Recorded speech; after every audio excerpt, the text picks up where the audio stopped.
Taped from New Jersey, it's the SNL Nerds, a show where two comics from New Jersey nerd out about Saturday Night Live. I'm your co-host, John Trumbull. And I'm your co-host, Darren Patterson. Darren Patterson! That's me! Yeah! How are you, good sir? The summer's coming to a close right now. Yeah, it is. It's so, I always get a little depressed at the end of summer. It's like, oh yeah, you gotta get serious. Yeah. I know. Yeah. Nobody on the road, nobody on the beach. You feel it in the air. Something's out of reach. Yeah. But I can't see you. Okay. Oh, every time I hear that song, I think of the end of summer for some reason. I don't know why. That's like. I just think don't go back. You can never go back. Yeah. Yeah. Sometimes I wonder what happened to our love. Yeah. I know this. Wait, how's it? Fuck, I forgot the lyrics. Yeah, this got very melancholy, but yeah. I know. Anyway, it really did. Boys of Summer, still a banger. Who was it that covered the Don Henley song "Boys of Summer"? Oh, I remember they changed it from Deadhead sticker on a Cadillac to a Black Flag sticker on a Cadillac, which isn't as good. It's not. It was that group, the Ataris. I want to say. That's it. Okay, thank you. Yeah, thank you. The Ataris. I mean, the cover was fine. It's just, Black Flag. And I get what they were doing. What they want to update the cultural reference and make it mean something to them and people who might be listening to them. Yeah, but, it doesn't work as well as the Grateful Dead lyric does. Yeah, it doesn't really. It's like, all right. I guess if that's It made me feel like such a boomer. I was just like, why'd you change that to Black Flag, man? You ruined my childhood! Yeah! And I'm not even that precious about the Grateful Dead. I mean, it's... So I don't know where I was coming from with that. Yeah. But yeah, I hear you. But yeah, it's an okay... I think it's an okay cover, but there's something about the original, man. It just... Yeah, it just hits harder because I think it came from a real place with Don Henley, and I think with the Ataris it was probably just like, hey, this is a cool song, let's cover it. Exactly. It's like when there was that other band, Alien Ant Farm, that did Smooth Criminal. I kind of like that one. Yeah, they went kind of hardcore with it. They did. Yeah. They did. I think Opie and Anthony used that cover a fair amount as intros and outros for their show. Oh, wow. I didn't know that. Wow, it's been a while. I haven't thought about them in forever. I know. It's... I've read about them, because I was a big Opie and Anthony listener back in the day. I was listening in Jersey when they first came on WNEW. And we'll get to the topic of our podcast at some point, but we like to do digressions here, so let's just go with it. And I got really into them for a few years there, and it's kind of fascinating how they just sort of imploded and crashed and burned, and those two don't talk to each other anymore, and it's really wild because for a moment there, they had the radio DJ world kind of on lockdown. They were going toe to toe with Howard Stern, who was the king of it all. Right. And they were really giving him a run for his money. Mm-hmm. And then the whole empire just, like you said, imploded and crashed in on itself. And now no one, I don't think anybody really remembers. I mean, people remember them, but I don't know if they left as big of a cultural footprint. I mean, they never really broke through to the mainstream the way Howard Stern did, I suppose. So yeah, they were more of an East Coast thing. Mm-hmm. I mean, the show was syndicated. I'm not sure how wide it was syndicated, but it was syndicated. It was. But like you said, because I think Howard was the first one to really, the first morning DJ personality to really go global and really make an imprint and they were Opie and Anthony were so popular that their home station WNEW in New York, it went to an all talk format, and NEW was one of the famous rock stations in New York, but I guess the top 40 format wasn't really working anymore, or the classic rock format, or wherever they were doing by the end there. So they went to all talk, and they had Opie and Anthony. They had another show I really liked called The Radio Chick. They had Ron Fez. Ron and And Fez. I was listening to like all those shows like all day, all through my work day in the late '90s, early 2000s when I was working at the video game developer. Yeah. And yeah, wow, I had a ball listening to them. And sometimes they cross over to each other's shows. Like there Ooh. was a point when they were like all getting along with each other, and yeah, Wow. it was fun. It was fun. Yeah. There was a while there where like being a morning DJ was like kind of a big deal. Like you said, Hmm. like Ron and Fez, Bubba the Hey, Rude and Road. yeah, like Bubba the Love Sponge and Never I don't know, listened to him. Star Yeah, and Buck Wild and Mancow. Like I remember hearing these names kind of everywhere for a yeah, while, yeah. and now not so much. No, no, I don't. Yeah, talk radio. I don't think it's what it used to be. I know those days are gone forever. We're in the I podcast age, baby. That's right. I should just let them go, but I can see you. The bright skin shining in the sun. You brought it full circle. Look at what you Heyo, did. Look at what you gangster. did. Bang. Oh, we amuse ourselves. So anyway, hi, we're the SNL nerds. What we do here, we talk about Saturday Night Live. We talk about movies starring Saturday Night Live alums, like today's movie, A League of Their Own from 1992. It's starring Tom Hanks, Gina Davis, Madonna, Lori Petty, David Statham. Stratharian. Stratham. I'm not sure how. Stratharian, isn't it? Yeah, I can't pronounce it. Gary Marshall says he can't pronounce it on the comment on the documentary I watched. So how the hell am I supposed to pronounce it? I can't Gary pronounce Marshall's in this movie. Bill Pullman's in this movie, Yeah. and Mr. John Lovett's in this movie. Stacked cast, stacked cast. Yeah, this Yeah. movie came out July 1st, 1992, 4th of July weekend. Mm-hmm. Directed by the late, great Penny Marshall, of course, who brought us Big, Awakenings, The Preacher's Wife. Written by the powerhouse writing duo of Lowell Gans and Babalu Mandel, who I have love done. the name Babalu Mandel. I know It's just so much fun to say. Babalu Babal. Mandel. Like I still have to find out that's his real. That's got to be a nickname, right? I feel like it has to be a nickname. Yeah, like that, or his parents were huge Ricky Ricardo fans. I don't know. But yeah, these Lowell and Babalu, they wrote City Slickers, they wrote Parenthood, they wrote Splash, Gung Ho, and they wrote two movies that we've already talked about on this podcast, Mr. Saturday Night and Spies Like Us. Spies like us. Yeah, so these two, I didn't really realize how many of movies that these two guys wrote that I really like. Yeah, just banger after banger. And, like Penny Marshall is somebody who a little while ago on my Letterbox Pro page, and look me up on Letterbox, by the way. Search for John Trumbull or Trumbull Comic. It's one of those two. I forget which. Um, but I put together like a list of Penny Marshall films, and she has a great filmography, but it doesn't. She hasn't directed as many films as I would have thought, considering how prominent a director she was there for a few years. I'm just like, man, Penny Marshall should have had a longer directing career, man. Yeah, like she directed some big hits for sure, Mm-hmm. but then like it's not that it's like what like 5 or 6 like really big movies, and then that was And kind of it, I right? think her total filmography is something like 7 or 8 in films. Wow. It's it's just way too short, and I don't know what that's about. I'd like to hope it's not sexism, but I'm kind of afraid it is. Yeah, movie.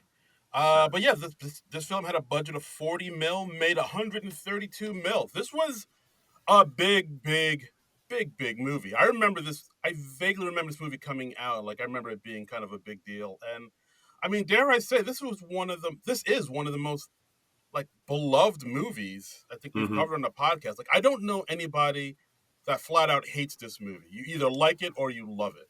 There are people who like this movie, and then there are bad people. Yes, Exactly. Yeah. Like if you hate this movie, I don't I don't know trust you as a person. yeah. Like who hurt you? Like Yeah, yeah. why don't you let love in your heart? I mean, on the off chance that you are not familiar with it, I have my copy of the Blu-ray that I borrowed from my local library here, and I would like to read the description on the back in my 1940s guy voice. Well, go on there, slugger. All right. Tom Hanks, Gina Davis, and Madonna star in this major league comedy from the team that brought you Big. Hanks stars as Jimmy Dugan, a washed-up baseball player whose big league days are over. Hired to coach in the All-American Girls Baseball League of 1943, while the male pros are at war, Dugan finds himself drawn back into the game by the hearts and heroics of his all-girl team. Teammates Lori Petty and Rosie O'Donnell round out this all-star roster, with John Lovitz adding a scene-stealing cameo. Based on the true story of the pioneering women who blazed the trail for generations of athletes, A League of Their Own is a home run. Joel Siegel, ABC TV. Very nice, very nice. Thank you, sir. I'm tempted to do this entire podcast as a 1940s guy now. Please don't. But I feel like it would get really annoying really fast. I would say it would be pretty grating on these old years. Yes. It could be. It could be. Yeah, but this movie, like, basically, I think from what I've read, this movie kind of came to be because Penny Marshall saw a documentary about this league of women baseball players that were the start of the league while the boys were away at war. That's right. During World War II. That's right. You know, so when women were taking over the factories, all the baseball owners were like, we got to keep baseball going, but we don't have any people who can play because all our big players are overseas fighting the Axis. Yeah. And we got to keep this going. So they said, well, why don't we do the same thing we're doing in the factories? Let's bring in the women to play. Yeah, and I think Penny Marshall saw the documentary about the All-American Girls Professional Baseball League. She had never heard of it before. She's like, how come I've never heard of this? Right. And then she contacted the documentary's creators, Kelly Candelet and Kim Wilson, and she wanted them to collaborate with the screenwriters, Babalu and Lowell, and boom, then we got A League of Their Own. Yeah, and they interviewed a lot of the players. They got their stories, and yeah, they made a cool movie out of this. And I should say, this is I have a sort of personal connection to this movie because this movie was shot in Evansville, Indiana, which was the town where I went to college. I went to the University of Evansville in the early 90s. Ooh. So I was there in Evansville when this movie was being shot. And nice. And University of Evansville is a big theater school. And there are like a few famous actors who've gone there, who've graduated from there. Rami Malek is a graduate from there. Ron Glass was a U of E graduate. The guy who played Wilson not Wilson. I always mix this up. Richard Karn, the guy who was the sidekick on Tool Time on Home Improvement. It's Al Borland. Al. Okay. That's the character name. Yes. Yeah. But Richard Karn is his real name. Yeah. Then he went on to be the host of Family Feud. I know way too much about Richard Karn, but yes. You do. A disturbing amount, almost. I'm a Karn head. Yeah. Yeah. Okay. No judgment. No judgment. I'm a Karnaholic. But yeah, so he is another notable graduate of the U of E theater department. So when this movie was shooting in town, and this was, okay, it had to be in 91 that they were shooting this. So that would have been my sophomore year. Okay. And they put a call out to the students and particularly the theater students to be extras in this because you're filming a movie about a baseball team. You need people to fill the stands. You need asses in the seats. Asses in the seats, and they got a lot of people, and I think just about everybody in the theater department probably ended up being a part of the movie in some fashion. And there's a famous shot in this movie of where Gina Davis's character Dottie, she makes this catch while doing a split and sliding into home plate. And Gina Davis is actually doubled in that shot, and her stunt double for that shot is actually a dude. Oh. And okay. And the dude who doubled for her in that is somebody that I live next door to in the dorms. Oh, wow. Yeah. That's pretty cool. Yeah, I think so. So. So whenever I see that, I'm like, hey, there's Michael. Wow. So way to go. All right. Wow. That I didn't. He could do splits like that. That's pretty impressive. Yeah, and I think part of the reason they doubled her is, I mean, you probably don't want your lead actress to get all banged up doing a stunt, and they shoot it very cleverly because the actual slide is in the reverse shot, so you're seeing her from behind, and then after the slide is complete, they cut to Gina Davis, and she's like in the pose, but she hasn't actually like made the slide. Oh wow, I didn't know that. So yeah, you have to watch very closely. I mean, we should like get the clip of this film and play that back like the Zapruder film, and just be like, here's Michael, here's the guy that lived next door to John, and here's Gina Davis. But Wow, split into yeah, the left. Wait, so what? So were you able to be in like the, like you said, you were in the stands for a few of the shots? no, Oh, okay. no.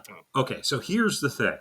Um, uh, my roommate Scott and I, hi Scott, he listens to this podcast. hi, Scott.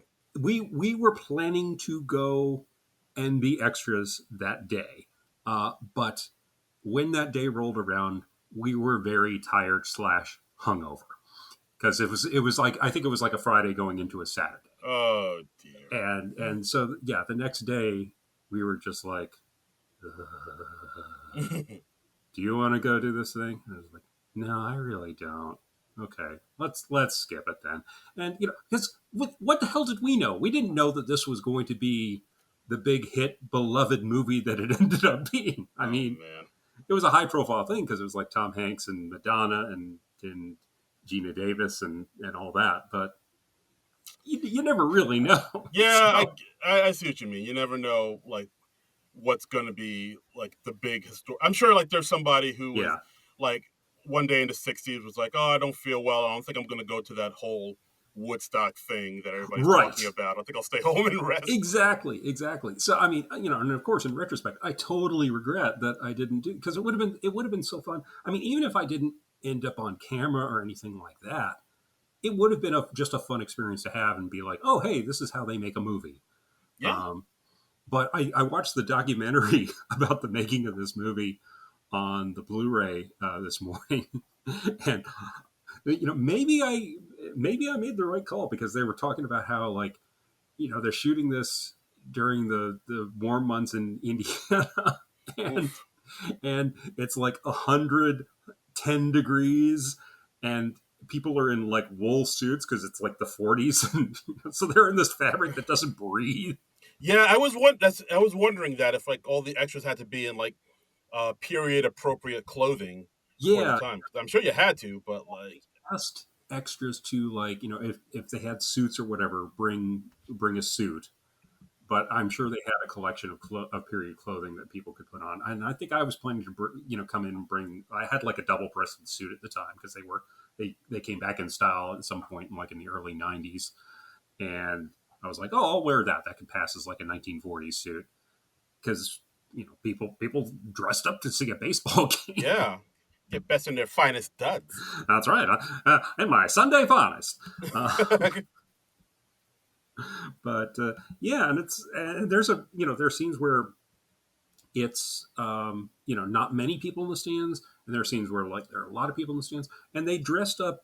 It was I'm not sure if it's pronounced Bose or Bossy Field. I think it's Bossy Field in Evansville, and the reason they picked it was because the area immediately around it was still rather undeveloped.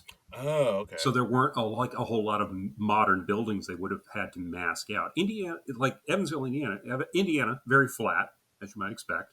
Hmm. Um, but it's still sort of a small town sort of vibe. There's not a whole lot going on in Evansville. Lovely place, but Okay.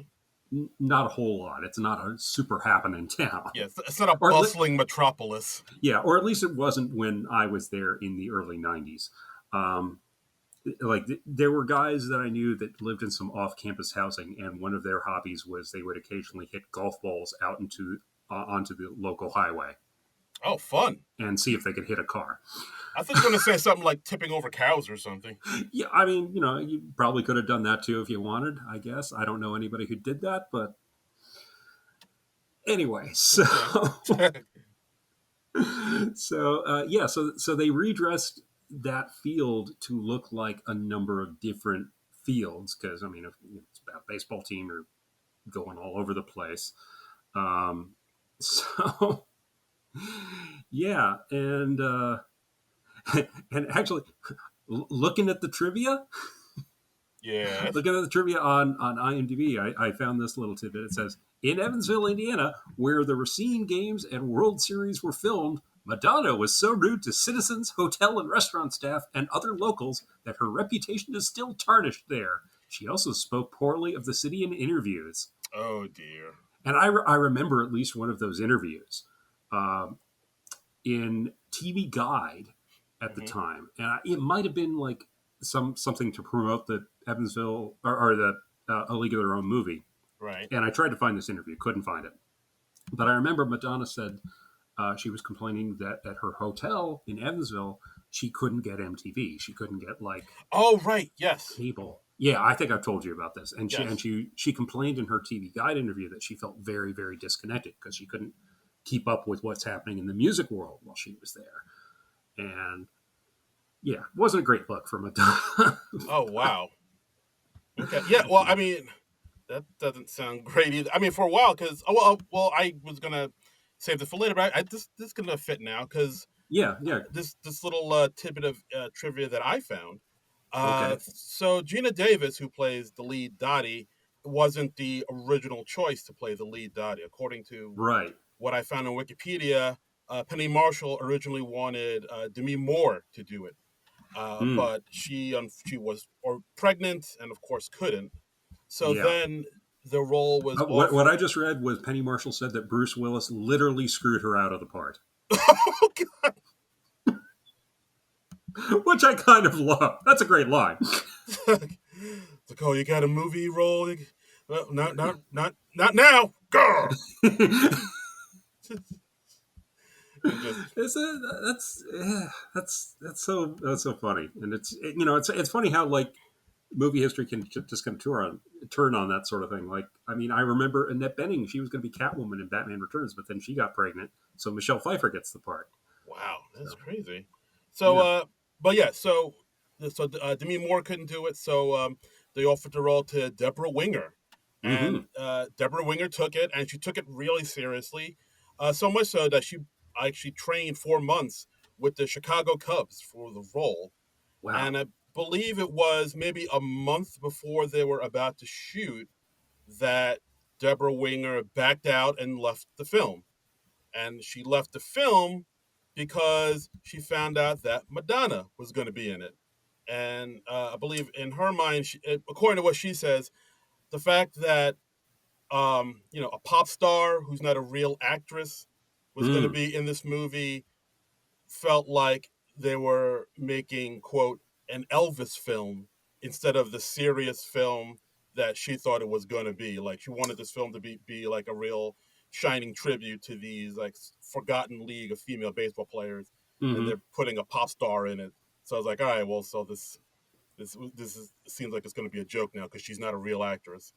So she left the Wow. film. So she left the film, and Gina Davis got the part. Yeah, I read that Gina Davis she stepped into it with like just a few days' notice, and Penny Marshall in the documentary I was talking about, she said that when they were auditioning actresses, they had to test their baseball skills first, Right. and if they couldn't play baseball, or at least if they were not judged at least trainable, she wouldn't even consider them for the part because they had to play because most of the actresses couldn't be doubled. Like, Gina Davis was doubled in a lot of stuff because I think she was a star and also probably because she came in on short notice. Yeah. Yeah. But, uh, like I don't think they could really double folks like Lori Petty or Rosie O'Donnell or Madonna or whatever. So like they they got into it. Yeah, I mean, I they're read that like Lori Petty like hurt her foot during one of the mhm. scenes. I think she like broke a foot or something. Apparently like most of the injuries that the characters suffer in this movie are real. Yeah, there was And that like one. there's a scene where one of the players, one of the more minor players, has this huge bruise on her thigh. Yes, That's real, apparently. yeah, that is wild. And they say it took a year for that to fade, which wow, God damn. crazy. Because they're playing in freaking skirts, people. Yeah, which is something they bring up in the movie about like how Yeah, ridiculous it is to play in skirts, especially like when you're sliding and stuff. But of yeah, course, I know. it's That yeah, it's and of 1940s course, sexism for you. Yeah, it's like, well, it's 1943, lady. So We don't know that women are any good. We're in the 1940s. come on, Dollface, why don't you put on that skirt and hit a Homa? Yeah, I mean, they literally say, they unveil the uniform to the players after everyone's picked for the teams, and they're like, "Yeah, you play in this, you don't play at all." Yeah, It's nuts. All right, well, I mean, should we get into the summary into the summary of the movie? let's get into the movie, good sir. Okay, well, it starts out. I'd kind of forgotten that it had this framing device of the present day Gina Davis, Dottie Hanson character. Yeah, and like tip of the hat to the casting director who got that woman to play Right. future Dottie, because damn it if she didn't look exactly like an older version of Gina Davis. She really does. And, especially now that we're, uh, 30 years later, and we kind of know, we're just like, yeah, that doesn't look unlike Gina Davis. And Penny Marshall, like, kind of talked about it. And she, like, because it starts out with, like, Dottie, she's kind of waffling on whether to go to this reunion or not. Right. And her family's all like, oh, you should go. You never see Aunt Cat anymore. And we have lots of super artificial expository dialogue. A lot of that. Like, I was only there 1 year. They Yeah, don't remember. yeah, I'm not part of the thing. Oh, and yeah, that actress was Lynn Cartwright, who, from what I yeah. saw or what I looked into, like she was like a character actress Uh-huh. back in the '50s, and I believe this was like the final film she ever did. Yeah. So, Well, I'm sure she was, chosen mostly for her physicality because she has a match Gina Davis, and Gina Davis actually loops her dialogue, so oh, she sounds the same. that's why. Okay, Yeah, all right. yeah. And Gina Davis in the documentary, she said like, it was a real adjustment because she had much slower delivery than I do. I tend to talk faster, so I really had to like sort of slow things down when I was dubbing, when I was looping her. So Okay, all right, that makes sense. Got it. yeah, yeah. But I mean, also like the double that they have for Lori Petty, the older Lori Petty. I look at her, I'm just like, yeah, I could totally buy that person as a older Lori Petty. Yeah, yeah. So Kathleen Butler. I'm not sure if she didn't have any lines. She didn't say anything, so I don't know if she was just like an extra or like a actress. But well, yeah, I'd yeah. say actress.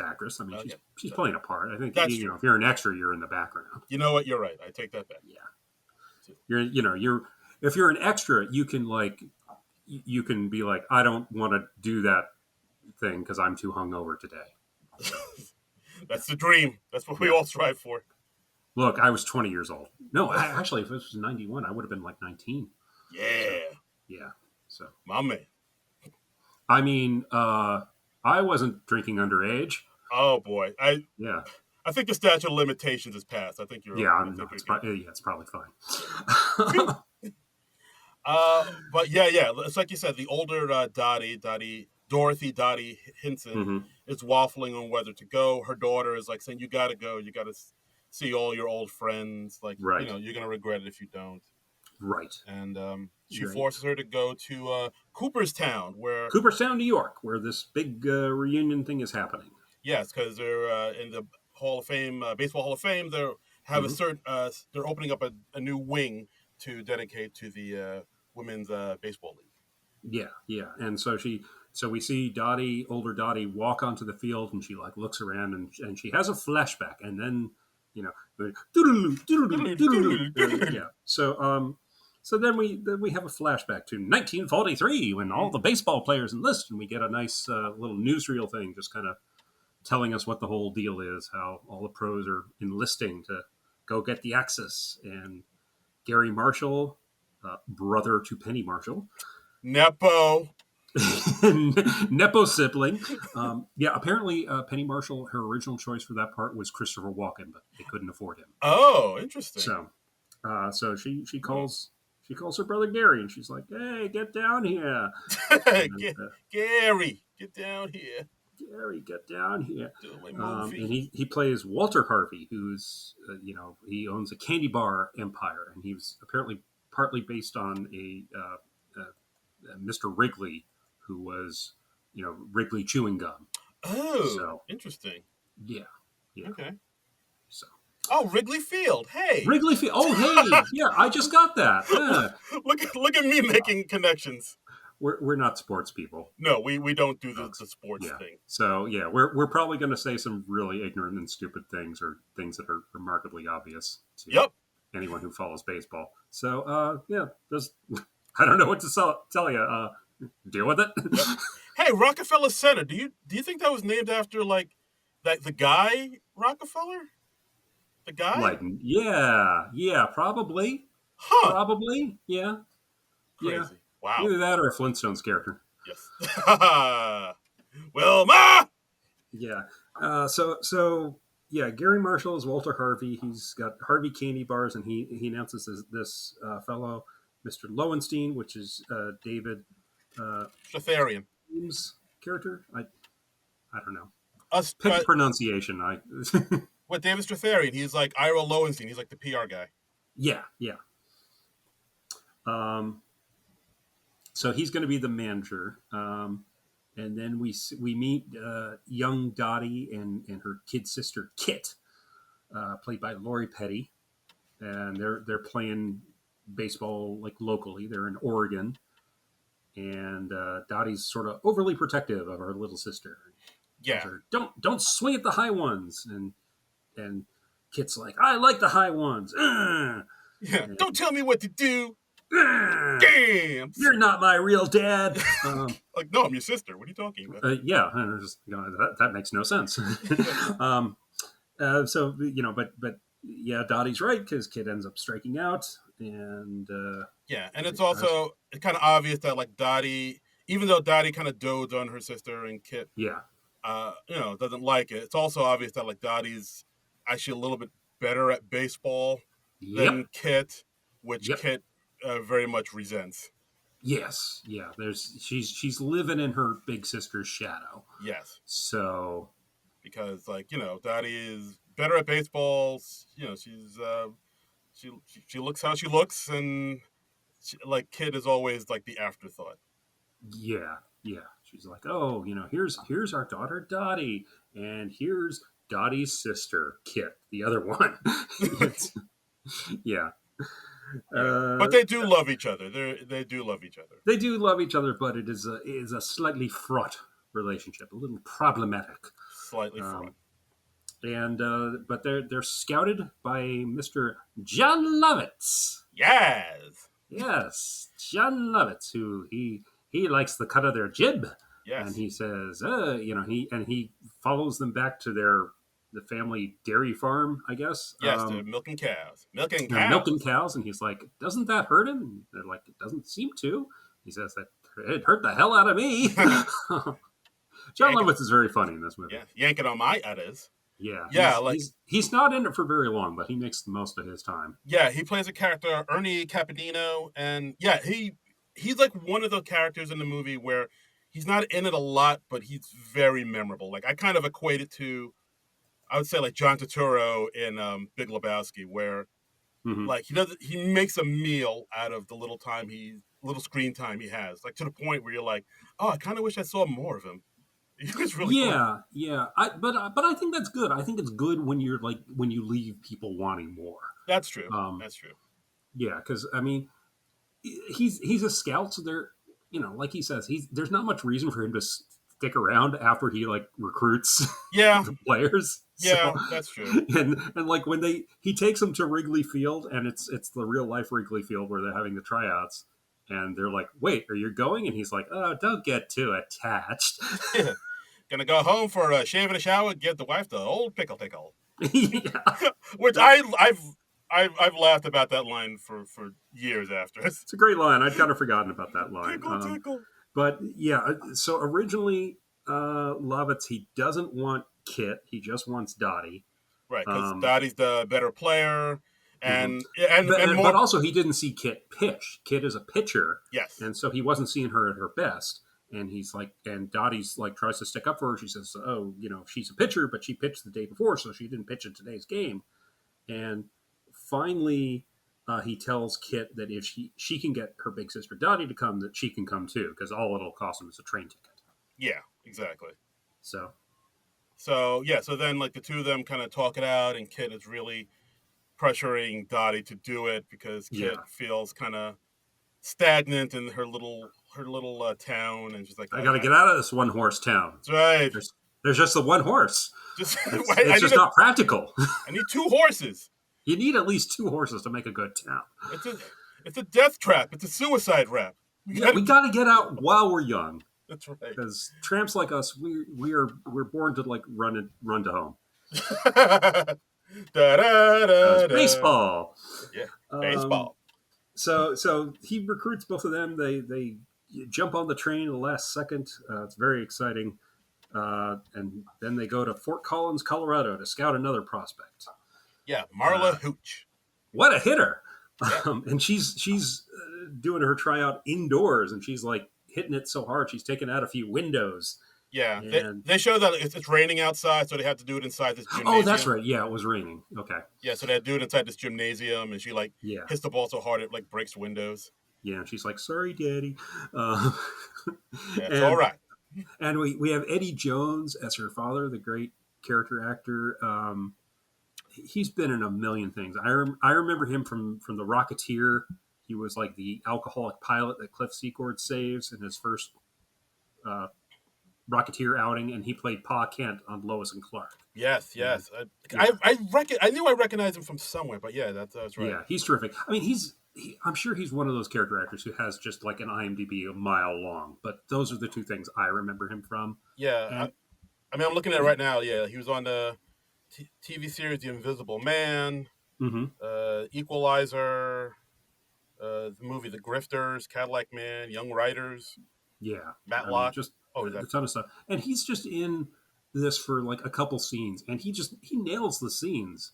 And like the scout doesn't want to take Marla at first because he's like, we want Lucas, and she's not a Lucca, and he literally doesn't want her because she's not pretty enough.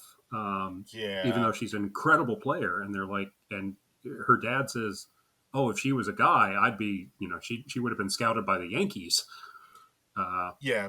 I do like this scene where you get like a really heartfelt mhm. like speech from him, like sort of plead. He actually pleads his case Yeah, for his daughter. It's like, it's not my fault. Her mom died when she was young. I raised her like a boy. So yeah, don't and punish her for my mistake, please. You need to. yeah, and It's like, he's oh, and it just he tugs at your heartstrings, and it just he's so damn good. I mean, it's good writing, but like his acting just really takes it up a few notches. it really So does, really does. yeah, it's good stuff. Again, So another guy who's not in it for very long, but he makes a lot out of the little screen time he has. yeah, I love that. I love to see like a character actor come into a movie and just freaking kill it in just like a scene or two. That's great. I enjoy that so much. Hmm.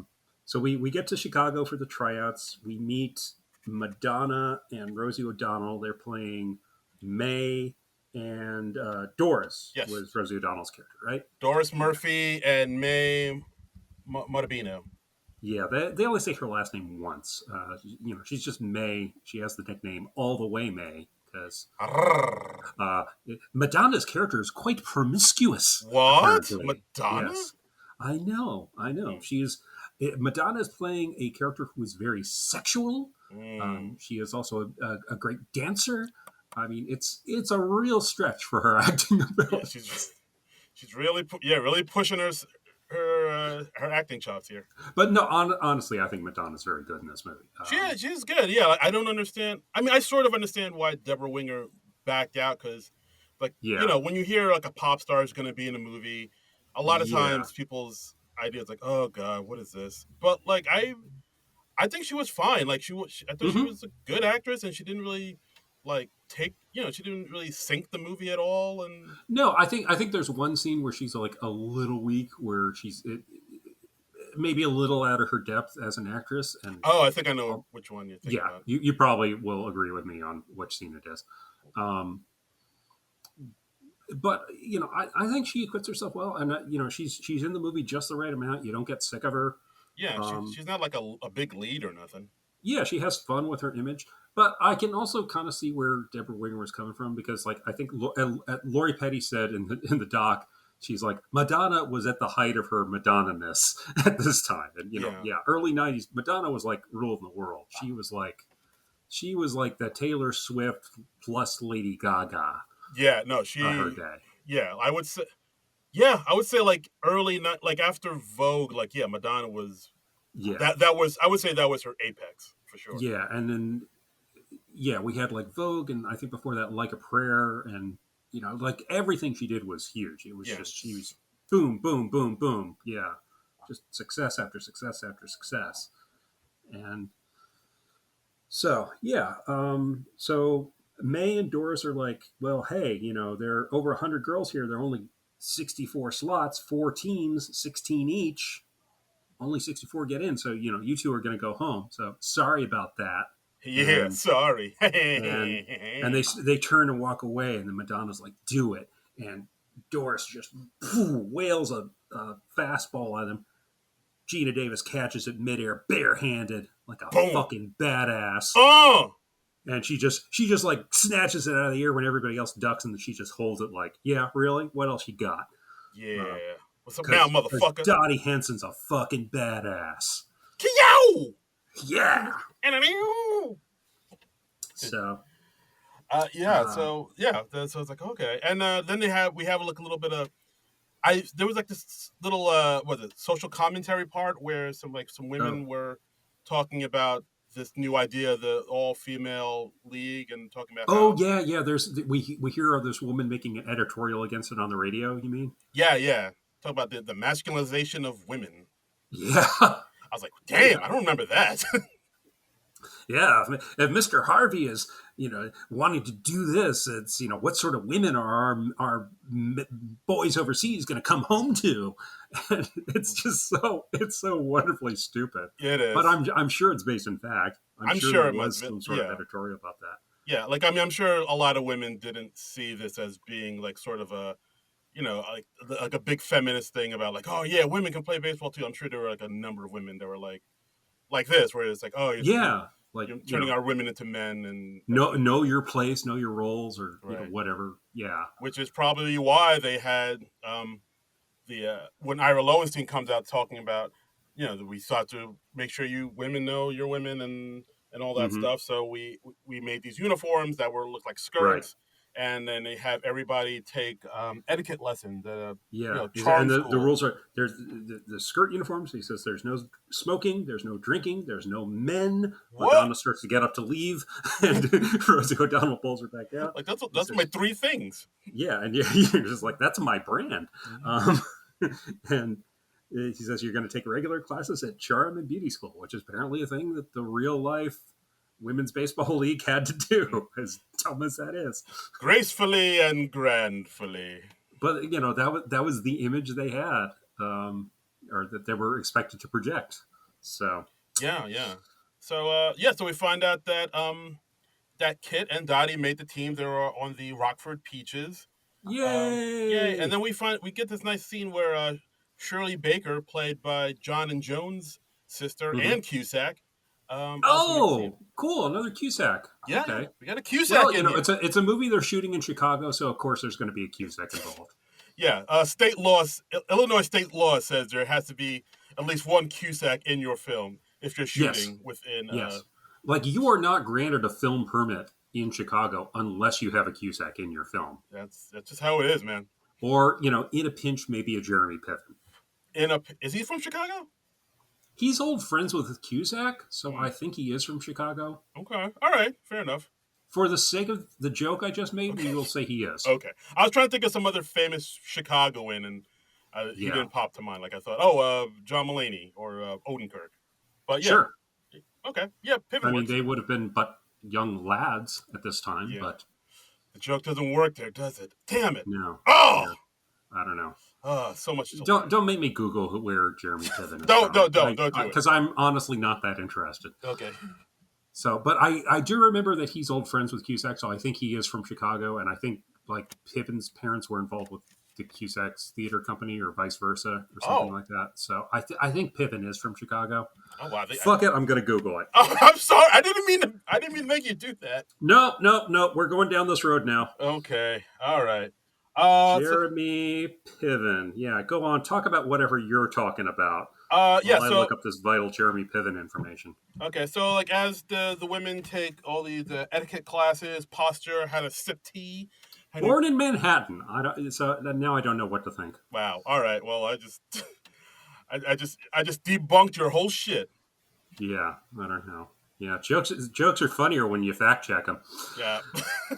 Born in That's Manhattan, raised in a Reconstructionist Jewish family of Ukrainian Jewish descent. Okay, did they at least? Okay, he grew up in Evanston, Illinois. That's not far from Chicago. all right. The I know joke's it's good. Illinois. Yeah, The joke yay! My is joke good. is redeemed. That joke is good. He trained at the Piven Theater Workshop, founded by his parents. Oh wow, I Yeah, didn't know and I that. think that's where Cusack. He has appeared in several films with John Cusack, who is also from Evanston and a fellow alumnus of the Piven Theater Workshop, as are Cusack's sisters, Joan and Anne. Brought it back. Boom! Boom. See, That's how you do it. see that, listeners? We bring it back with goddamn professionals. Brought it back around.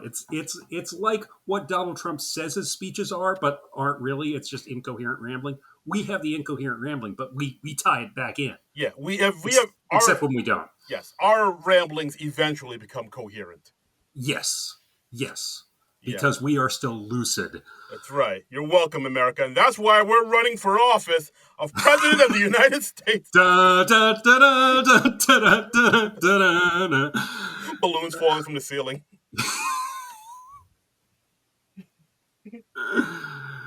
I mean, who's going to be what on the ticket? We'll flip for it. Okay, all right, that seems fair. I Yeah, think we'll so. we'll alternate every other week like we do with the intro. That's good. Darren's president this week, folks. And I'm your VP, Darren Patterson. That would be the worst thing for this country ever. Or the best? No, the worst. We don't know shit. Well, we'll surround ourselves with people who do know shit. Come on. Okay. We'll Google it. Come on. We'll just be like, when you folks want comedy trivia, You call on us. yeah, John just did a big thread about Batman supporting characters on Twitter. Is that anything? No, that's not fucking anything. Oh, you want answers on transportation and how to Yeah. refund the roads? Buttigieg, get in here, please. Can I talk about the Batmobile? No, you fucking can't talk about the Batmobile. Healthcare, please. I asked like 5 times. I think people should have it. Yes, no, we wanted a little more. Can I unveil a plan in 2 weeks? That worked for the other guy. I just constantly promise shit and never, Anyway, Wow. yeah, that Rockford Peach, she can't read. Yeah, she can't read. Yeah, so it's Ann Cusack as Shirley Baker. She can't read, Yeah, and they take pity on her, and they're like, "Oh, well, let's find your name on the team lineup. Here you are. You're a Rockford Peach." yeah, I believe that's Helen Haley who helps her out. Played by Anne Ramsey, who's probably best known for Mad About You. Mad About You. Yeah, she's the sister on Mad About You, That sounds. I've never watched Mad About or You. she was the cousin. Family member. She was a family member of either Paul Reiser or Helen Hunt. I can't remember which. We'll go with that. Yeah, she was related to one of them. There was some sort of familial relation. Yeah, there. I think she's in the bloodline somewhere there. Yeah. Yeah. So as the women are going through the etiquette classes, there's that one scene where the woman who's running the class kind of looks at all of them and looks at their faces, saying, "Oh, you need to get your eyebrows waxed. You need to get your hair done and cut short." Then there's you're Téa Leoni. Holy crap! What are you doing in this movie? Yeah, that's surprising to see her. Like she doesn't have any lines really in it, but no, I mean because it's before Téa Leoni like broke. I think her first big thing was that sitcom she did, the Naked Truth. Yeah, and then she hooked up with Duchovny, and that was the whole thing. Yeah. She was kind of hopping for a while there in the 90s. Yeah. I like her. Yeah. And hey, like Gina Davis, she also played a president, didn't she? She did, didn't she? Yeah, she was Madam Secretary. It all comes. Look at this. Look at us. See, connections, people. That's baby. What it's all about. You find the connections. Coherent ramblings. SNL nerds. We do it. Hashtag coherent rambling. Yes, absolutely. So Anyway, we're barely into the movie. yeah, I'm trying to get us move us forward here. Sorry. Okay. Yeah. So as she looks at all the women and she looks at Marla Hooch and she's like, oh, and the woman next to her's like, well, what do you suggest for this? And she says, a lot of night games. It's funny because she's not conventionally attractive. And then now we get introduced to Jimmy Dugan, the great Jimmy Dugan, played by Tom Hanks. Yes. Who's Harvey gives him a manager job, and he says, "Well, I'm going to be frank. Are you still a fall down drunk? As I saw you on Family Ties. You drank that whole bottle of vanilla extract. It wasn't good. You hit Alex." Oh wow! I don't remember. Oh wow! Oh wow! It's all coming back to me. I hit Alex. Damn. Yeah. That was a very special episode. Then he gets on the phone. He confesses that he's an alcoholic. It's very touching. Ooh. Yeah, guys. It's very touching. It was a very special episode. Yeah, guys, look at that episode if you can. It is wild. He was Uncle Ned, I think. I think so. Yeah. He was. Yeah, I want to say Ned, but that was Ned, little Ned Niederlander. Yeah. So he accepts the manager job because it's basically his last chance. Yeah. He comes in the first game. He's drunk or hungover or both. But damn it, he still showed up on the film set. Absolutely. And he comes in and he does a whole lot of peeing. Yeah, he takes a big old whiz in the ladies' locker room as they're getting ready for their first game. I didn't time the peeing sequence, but I feel like I should have. Yeah, it's almost like his peeing scene in the Green Mile. Like it's a Tom Hanks has a lot of peeing scenes in movies. Yes. Yeah, like that seems to be his. I've seen this noted. Yeah, I've seen it theorized that this might be a fetish or something. Oh, or maybe it's just some weird coincidence that. Yeah, Tom Hanks has a lot of peeing subplots in movies. Oh, he's like into pee play, like the same way Tarantino has feet in all his movies. I don't know. Interesting. I don't know. We have no inside knowledge on this thing. All we know is that Tom Hanks has a lot of peeing scenes in movies. Yes, but so Jimmy Dugan used to play for Harvey, and of course his alcoholism just derailed his whole career. So now he has to coach girls. And whores, girls. I don't have a team. I have girls. That's the thing about Tom. Like, even though he's playing this big asshole character, he's still kind of charming enough where you're like, oh, he's still likable. He knocks over a fucking child at one point in this movie, and you still like the dude. Got him. It's a gift. It's a gift he has. It's a gift. He at one point. Well, okay. We'll get into this more later on, but there's sort of like there's a little bit of heat between him and Gina Davis in this, and her husband's overseas. She's fighting the war. That's part of why Dottie didn't really care about the baseball stuff. Right. Yeah. Like I did notice that too. Like the scenes between Hanks and Gina Davis were quite good. Yeah. And there's actually more between them in the deleted scenes, which we'll get into later. Oh my. But yeah, so anyway, he has like no interest. Like one of the players says, "Hey, can you autograph this baseball card for my husband?" He just rips it up because he don't give a F. Yeah, he's a bad boy. He's a bad boy of baseball. Yeah, and, so like he just basically kind of storms in, pees, rips up the card, storms out, doesn't even make a lineup. So doesn't say a word to anybody, and so Dottie just takes over and she's like, "Okay, here's the lineup. You do this, you do this, you do this. This is our lineup. This is our batting order, and this is what position you're playing." And I know baseball.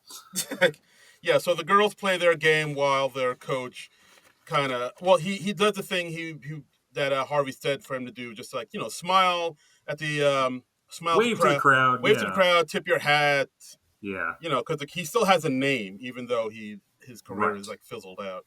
Right. So like he does that. He's like, hey everybody, hey you pieces of shit, and then he just goes back to the dugout and sleeps and scratches his balls. Right.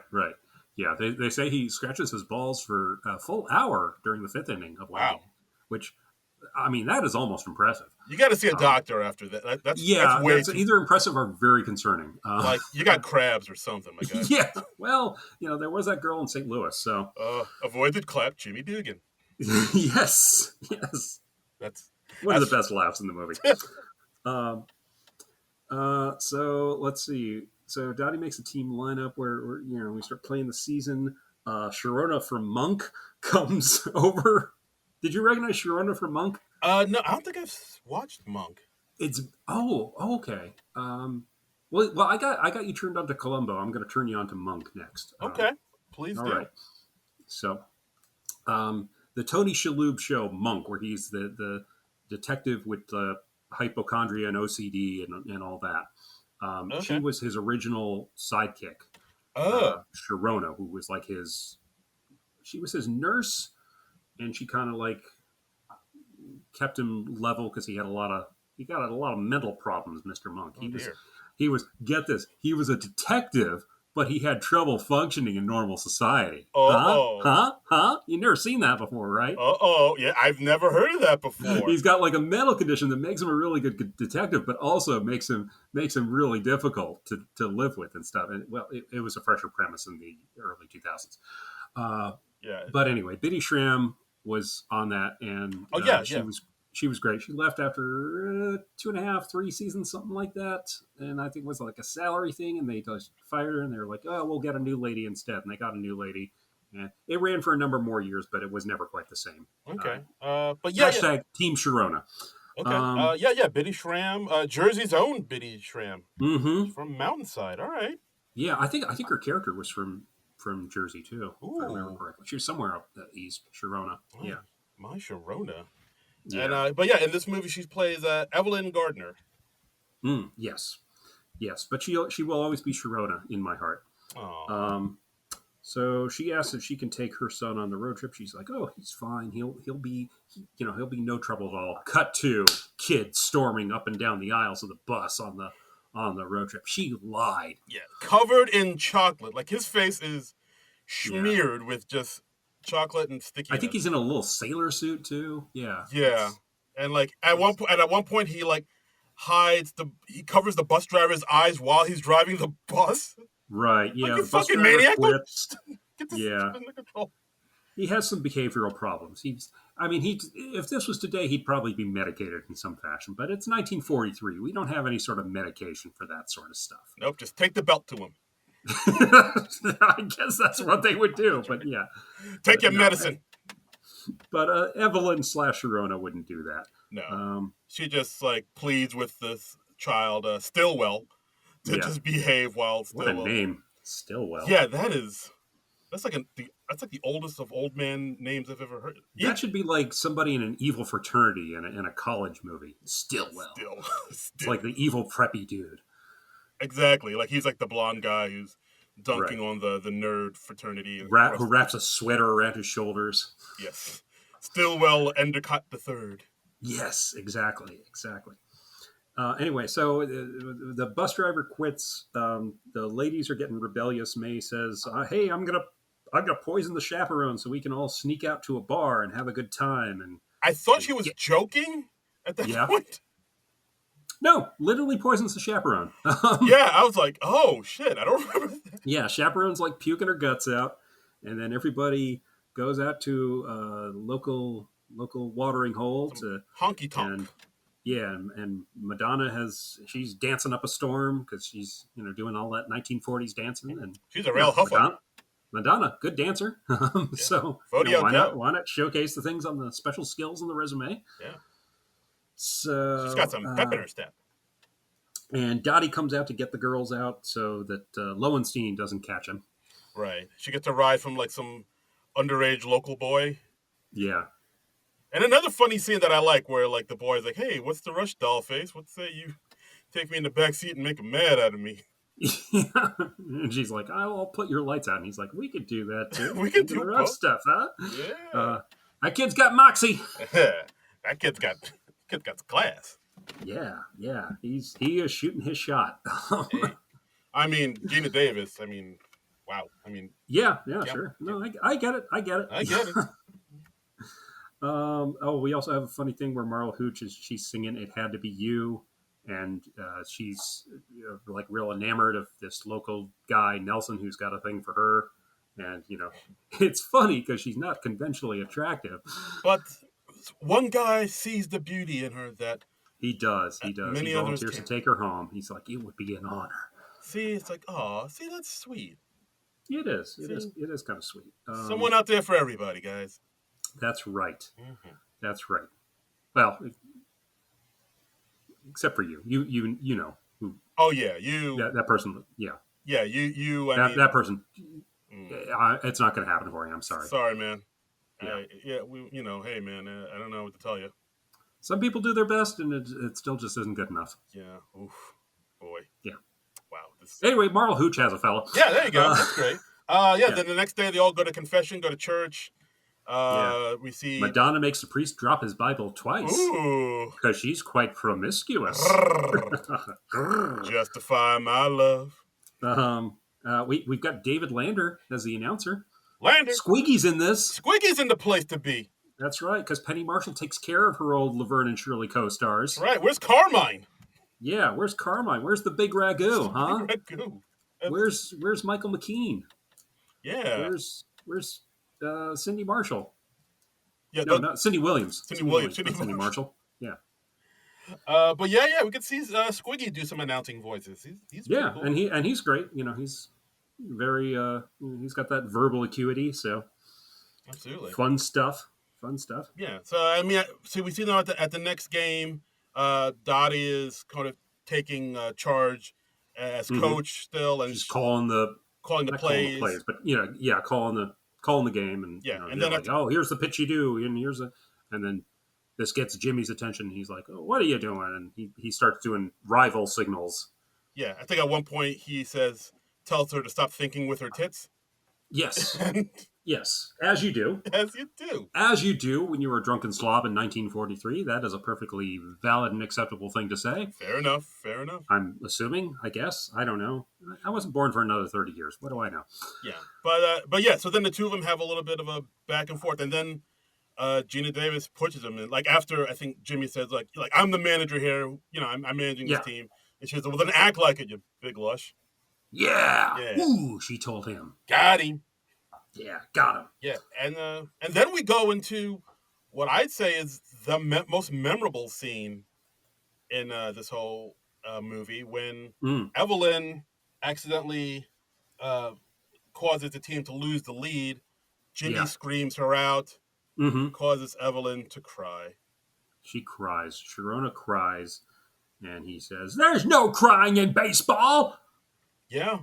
That wasn't a very good Hanks, but it was good. I liked it. Which there's no crying. There's no crying in baseball. You are a toy. Oh God! Wow! Look at you doing the remix. Yeah. Nice. Can't go wrong with Tom Hanks yelling, because Tom Hanks is adorable even when he's yelling at you. Yeah, it's like when he's yelling, it doesn't. I don't feel like threatened at all. It's except if you're like a paparazzi and you accidentally shove his wife. Oh, did that happen? Watch it. Oh yeah, there's video of like Tom Hanks and Rita Wilson. They're walking along and they're just like surrounded by paparazzi, and they're all like Tom, and like one of them's too eager and like they shove or they jostle Rita Wilson, and I can't remember if she falls down or something like that, but he goes ballistic. He's like, "You're shoving my wife, nice," and it's like, ugh. If you cause Tom Hanks to lose his shit, you are just a horrible person. Yeah, no, he's like America's dad. Like to see he's America's dad. I mean, what are you even doing? I mean, yeah. Anyway, he's not like it's kind of entertaining though. He's not Russell Crowe. You don't see him lose his temper like that. Yeah, he's not like trashing hotel rooms or any of that stuff. Wow, I don't think I ever knew. I mean, Chet Hanks maybe, but yeah, the Rastafarian pride of the Hanks family. Yeah. Wagwan. There's no crying in baseball. Anyway, but great scene, very very funny. Still holds up. Very very funny scene, iconic. I would say. Like I remember that. Like to this day, people still kind of quote it. They even used that scene in a Capital One commercial, like recently with Jennifer Gardner. Oh yeah, I mean that's if you're putting together like a montage of great Tom Hanks moments, it's going to be like him dancing on the piano in Big. There's no crying in baseball. Something with Wilson from Castaway. other stuff. I don't know, him getting AIDS. I Jesus don't know. Christ! I Same mean, year, right? Same year. Wasn't that 93? I think that was Oh 90. yeah, that was like the year after I this. think it's 91. I think I was gonna say something for like Forrest Gump or something. Yeah. No, no, I went with the AIDS. Oh, everyone. Was that wrong? What? Was that wrong? Was that wrong of me? Should I I have picked something you else? know he's done other films. Okay. You know, Bachelor Party. You can just do something like that. He probably got AIDS in Bachelor Party. Let's be real. I mean, I mean that donkey's been around. they had a donkey at the yeah. Somebody's getting some sort of diseases in Bachelor Oh Party. God. That donkey was doing cocaine. Yeah, I mean, yeah, the donkey was pretty loose with it Yeah, in that yeah. party. What are we even talking about? What is I don't even know. I don't even know. Um, no crying in baseball? Yeah. anyway, yeah, there's still yeah. So Dugan, he insults an empire. He gets thrown out of the game. Attendance at the games are still very sparse. They say we don't have fans. We don't have a league. So they got to do something to up attendance. Right. So that's when Ira Lowenstein says, "Hey, Dottie, so there's going to be somebody from Life magazine here, so Yeah. we really need to sell this thing because like attendance We ain't great, and like Yeah. just talked about closing us down. So could you do? If you could do something spectacular during this game, we would really appreciate Yeah, it. because it seems like Ira and a lot of people are kind of like looking to Dottie to be sort of the face of the league because like it's already Right. sort of becoming slowly apparent that like she's like the best player in the league, and She's the best player. She's also easy on the eyes. yeah, So Fodio yeah, Doughboys. so they he's like, you're the queen of diamonds. That's what we call you. That's the nickname we just decided to give you just now. And he says, yeah, listen, the league's not doing well. They're talking about shutting things down. So if you could make a great play, and that's when Dottie does the little split catch thing. That's Yeah, again actually a dude. yeah, and a Yeah, photographer took. used to get together with him and watch anything but Love. Oh wow, okay. That's Richard Lewis and Jamie Lee Curtis. Did he do splits there too? When it changed the He did channel? not. I do not remember him ever doing splits in his everyday life. But Oh.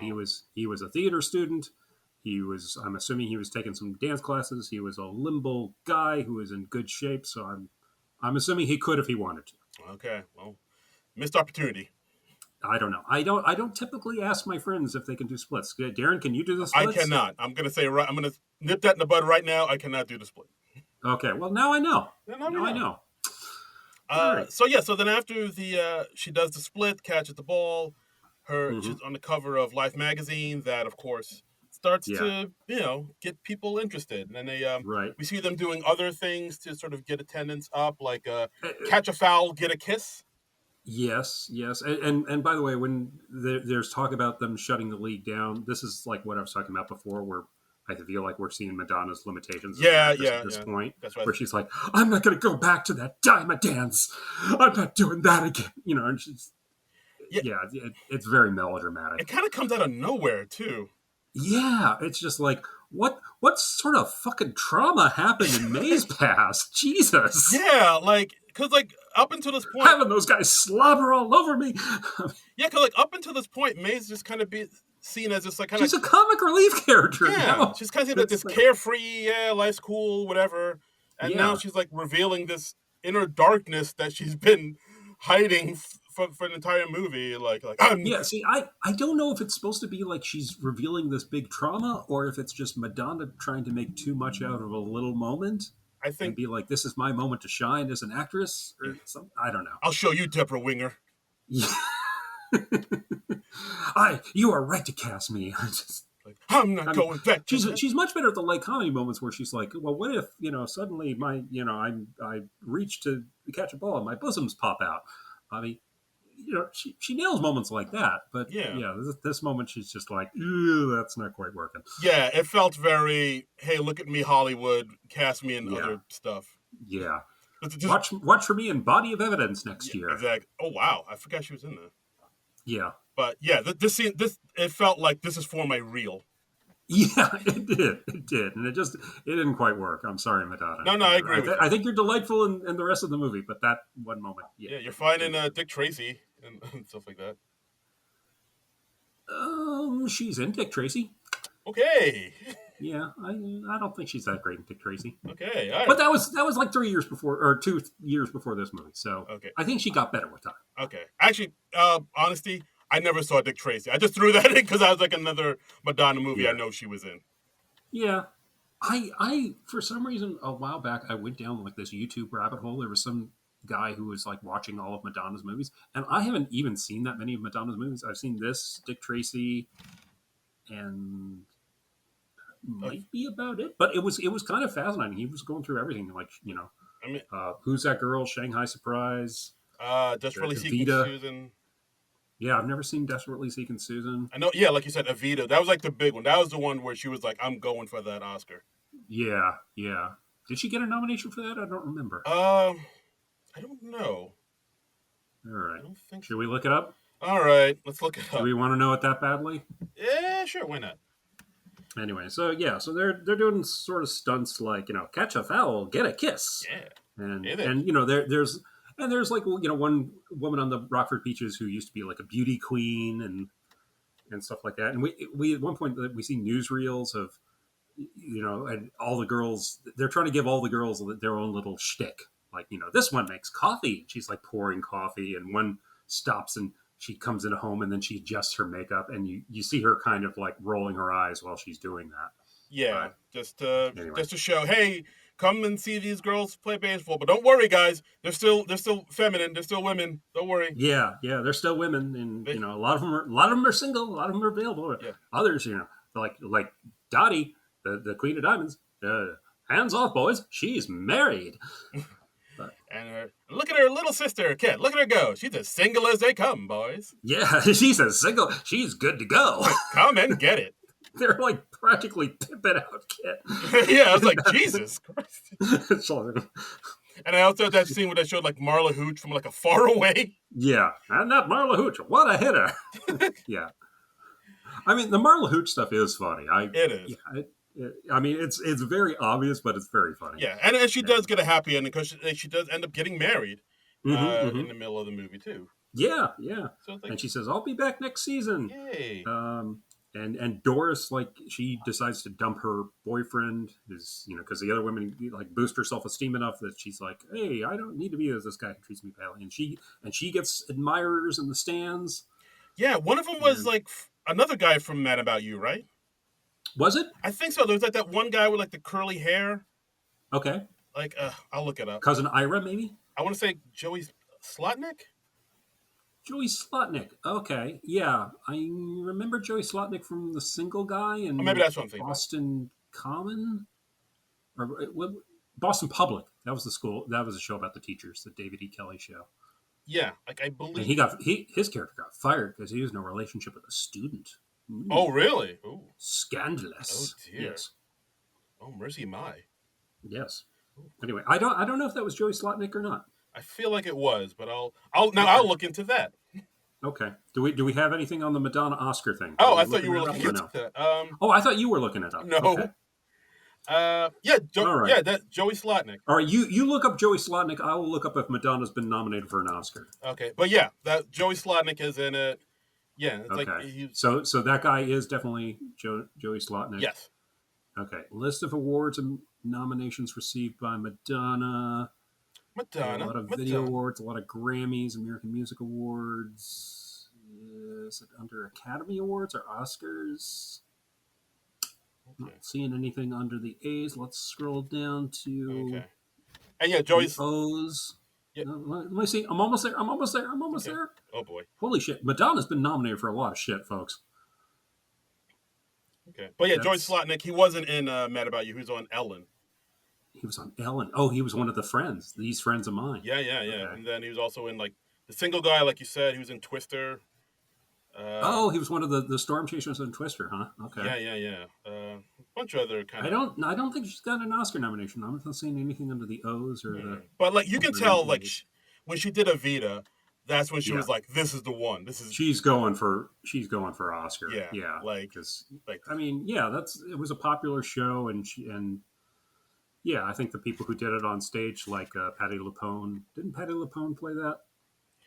Anyway, Yeah, we're going off on whole Evita going up for the tangent. whole tangent. Um, But anyway, the league starts drawing crowds. We see Dottie and Jimmy Bond on the bus. right. Like the two of them get close. Yeah, Jimmy says like he's not in, he couldn't go to work. He had no cartilage in his knee, and right. Dottie shows him pictures of Bob, her husband, Bill Pullman. Bill Pullman, the great Bill Yeah, Pullman. she shows him a picture, and he just goes, "Hey, that's Bill Pullman. What the fuck? He's going to be president in a few years. He's in this movie. He's going to be president. He's going to help us defeat Martians. It's going to be great. He's Lone Star. What? You're married to Lone Star? Holy crap! Lone Star. I see you have the ring. Okay, all right, I'm sorry. When will then be now? Soon. I can quote Spaceballs like at the drop of a hat, and it's This is going to become a Spaceballs podcast. Yes.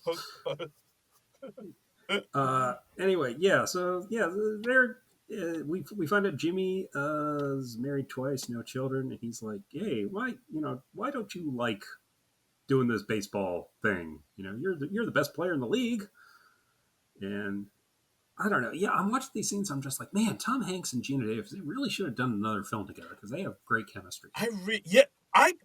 I took that away too. I was like, how come they haven't done more things together? Like they really pop. Yeah. I mean, Tom Hanks, Meg Ryan, that's great. That's great in its own way. But we should have gotten like a Tom Hanks, Gina Davis romantic comedy somewhere along the way. And it's not too late, Hollywood. Make it happen. Make it happen. They're still with us. Let's do this. Yeah. They're still with us. I believe they're both still working. Yeah, so they're still out there. I think Tom Hanks is still working here and there. Yeah, Gina Davis she was just in that movie Blink Twice, the one that Zoe Kravitz directed with Channing Tatum. Oh, I haven't seen that. Is that good? I haven't heard much about it. It's gotten good reviews. I've heard good things. Oh, okay. Yeah, the last thing I saw Gina Davis in was when they brought her into like the third season of Glow as like the new team owner. Oh, wow. Yeah. Okay. No, another women athlete thing. So girls get it done. Yep. Absolutely. And did you know that Gina Davis actually qualified for the Olympic archery team? Yes, I read that somewhere. Like I thought it was fencing, but yeah, no, it's art. I know she's like super. It's archery. Yeah. She's like super good at archery. Yeah. Which is a kind of a random thing to be really good at, but it's fantastic. Yeah, but how awesome is that? Yeah. That's pretty awesome. Yeah. Yeah. It's like Steve Martin with his banjo. He's like one of the best banjo players in the world. So I was like, banjo? Oh, all right. I mean, I knew he was good. Is he like certified as like one of the best? He's the best one I've seen. Okay. All right. Like, so he has the Darren Patterson Award of best banjo player. If there's another better banjo player out there, I don't know. Yeah. Hear that, other banjo players? Darren's calling you out. That's right. I can't wait for the Banjo Alliance to come after me. The angry banjo player. Let me tell you something, Mr. Patterson? You don't know nothing about no banjo. I say bring it on. Let's get a feud going with like some sort of international coalition of banjo players. Are we about to get canceled by banjo players? This can only be a good thing for the podcast. I can't see nothing but positive from all this. Yeah. I'm not really living in fear of banjo players. Sorry. That's unless right. It's like, Deliverance banjo players. Oh, Lord. No. We don't want that. Stay away from that. Yeah. Oh, boy. So next game happens. Kit is pitching.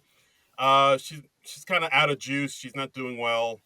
And at this point, Jimmy wants to swap her out for another pitcher. Yeah. And but Kit wants. Kit's like, no, I've never been swapped out of a game in my life. And let me finish the game, and then Jimmy asks Dottie, because at this point she's like the assistant manager. Yeah. And he's like, "What do you think?" And Dottie's like, "Yeah, she's done. She can't do it. She's done. Yeah, she tries to be nice about it at first, and Hanks is like, yeah, like, what do you think? What do you think? What do you think? I'm angry, Tom Hanks. You are a toy. Yeah. So like she gets swapped out for another picture. She's like, angry and just kind of throwing a bit of a hissy fit about it. Yep. And so again, there's that Harvey tells Lowenstein, we're shutting down the league next year because we're winning the war. The boys are going to be coming back, and boys are back in town. We have no need of the women's baseball league anymore. That's right. Back to the kitchen with you, ladies. Yeah, and he's like, what? And Lowenstein tries to argue for him. He's like, what are you going to do? You're just going to like send all the women? And back to the kitchen. He's like, well, what do you want me to do? You're going to have all the men coming back from war go into the kitchen and keep all the women in the factories and the baseball fields? No, it's going back to normal. Right. No, that's the way it should be, boys. Yeah, yeah. And, I mean, you can kind of see his point, but it still kind of sucks. Yeah, yeah. But like Ira really sees this team as being something special. This league as being something special. It's like, no, you got something here. Like I really want to do something with it. And the Peaches, they make the playoffs. Lowenstein asks permission to take over the league if Harvey's gonna wash his hands of it. Then Kit gets into this big fight with Dottie. With Doris. No, she gets into a fight with Doris. Yeah, because Doris says some offhand comment like, "Oh, it's a good thing, somebody sub out for you. Like you can't finish your own games." Like she's saying it kind of. She's kind of saying it like a little smart alecky jokey thing, but it's kind of a sucky thing, but it hits Kit in just the wrong way, and she jumps her. Yeah, and then they tussle on the field. They do, and Jimmy grabs Kit and carries her into the shower to cool her off. Right, exactly, and then like, that's as in like turns on the shower and sprays her down with water. Yeah, I'm pretty. I was like, oh, that's all right. I guess that works. Well, hey, that's baseball coach solution for you. That's right. And then Kit gets into a big fight with Dottie. She says, like, you're holding me back. You should have stood up for me. You should have. And yeah, it's this thing where like Dottie really feels like she can't win with Kit. It was like, it's like, yeah, I'm just like I try to help you out. You say you don't want my help, and then I treat you like a regular player. Then you say I should have stuck up for you. So like, so which is it? What the fuck do you want me to do? Yeah, and I love it. This is a great sort of character conflict because you see where both of them are coming from, and you can sympathize with both. It's just really well done. And it basically good story structure. Yeah, and it ends with saying like, why do you have to be so good, huh? Like, why do you have to be so much better at me than this? Right, like it's frustrating. And Dottie, she wants to leave the team anyway. She really just did it so that her sister Kit could do it. So she tells Lowenstein, go ahead and trade me. It's not worth the grief. But then Lowenstein trades Kit to Racine instead because, Dottie's the best player. Yeah. And that really pisses off Kit because she's like, ooh, you knew what they were going to do. You knew they weren't going to let you go because you're the best player. So, of course, they're going to trade me, not you. And Dottie genuinely did not think that would happen. Yeah, because because Ira Lowenstein was like, she really wants Dottie to stay and doesn't want her to leave. Because Dottie's Dottie's going to be the face of this thing. She's like you're the best player we got, so we need you to stay. And then Dottie says, all right, well, trade me or do whatever you got to do. Like, I don't care. Because I think, and he's like, I'll take care of it. Yes. By tomorrow. So it's that fast, and Kit is like, I have 10 minutes to pack to catch the train to Racine. I was like, damn, join my new team. It's like, wow, that's brutal. It's can you trade someone right before the playoffs? Are there like, because I have literally no idea. I don't know, but I guess this whole league was just concocted months ago. So I guess you could just kind of make the rules up as you go. Yeah, I mean, I would just think, because I don't know baseball enough to know how this works, but I would think you could only do trades in the off season or at certain times during the regular season. I'm just like, really? You can trade somebody right before the playoffs? That seems weird. It's wild. Yeah, I don't think you can do it, but maybe there you can. I don't know, man. I don't know. Yeah, maybe it's just a movie convention. I don't know. Maybe it's just because that's the most dramatic part in the story, right? For it to happen. Maybe. But I mean, speaking of drama, even more drama happens. Yeah. Ooh, nice transition, sir. Nice. Yes. Like while the team is in the locker room getting ready for the next game, they get a telegram from the United Air the War Department. The War Department. That's it. From the most insensitive telegram boy ever. That dude was a dick. He was a dick. He was like, "Oh, I don't have a name. Oh, gee, I wish they'd give us a name. It's better, when I'm telling somebody that their husband's dead." And he just says it. It's like, you asshole. What the fuck is wrong with you? It's just like, are you going out of your way to be an asshole? What the fuck, dude? Yeah. And so then I think Jimmy says, "Hey, just give me the telegram," and like, Right. but He's like, no, I got paperwork. I got to do this, but I have to go back to the station and get the name and then come back. And Jimmy's like, just give me your fucking paper. Yeah. yeah, Um, and yeah, then we see Jimmy opens the telegram and he has yeah. the horrible task to let one of the players, Betty Yeah. Spaghetti. And half the team, because most of them, lots of them have husbands overseas fighting in Yeah, the war, so everybody's just like, oh shit, is this my husband, or am I about to find out I'm a widow? yeah, And we see him like walking towards, and he walks in Gina Davis's direction, and then he finally hands it to another player and says, I'm sorry, Betty. yeah. And by the way, the player who's widowed, Betty Spaghetti, played by Tracy Reiner, daughter of Penny Marshall and Rob Reiner. What? Yeah. Oh wow, I did not know that. Yeah, that's neat, right? Oh, okay. Yeah. Keep it in the See, film. that brightens up the scene a bit. It's got Reiners and Cusacks in this movie. I know. That's got it all. Wowee. It's got it all. And then we cut to Dottie crying that night because this like stirred some stuff up for Yeah, her.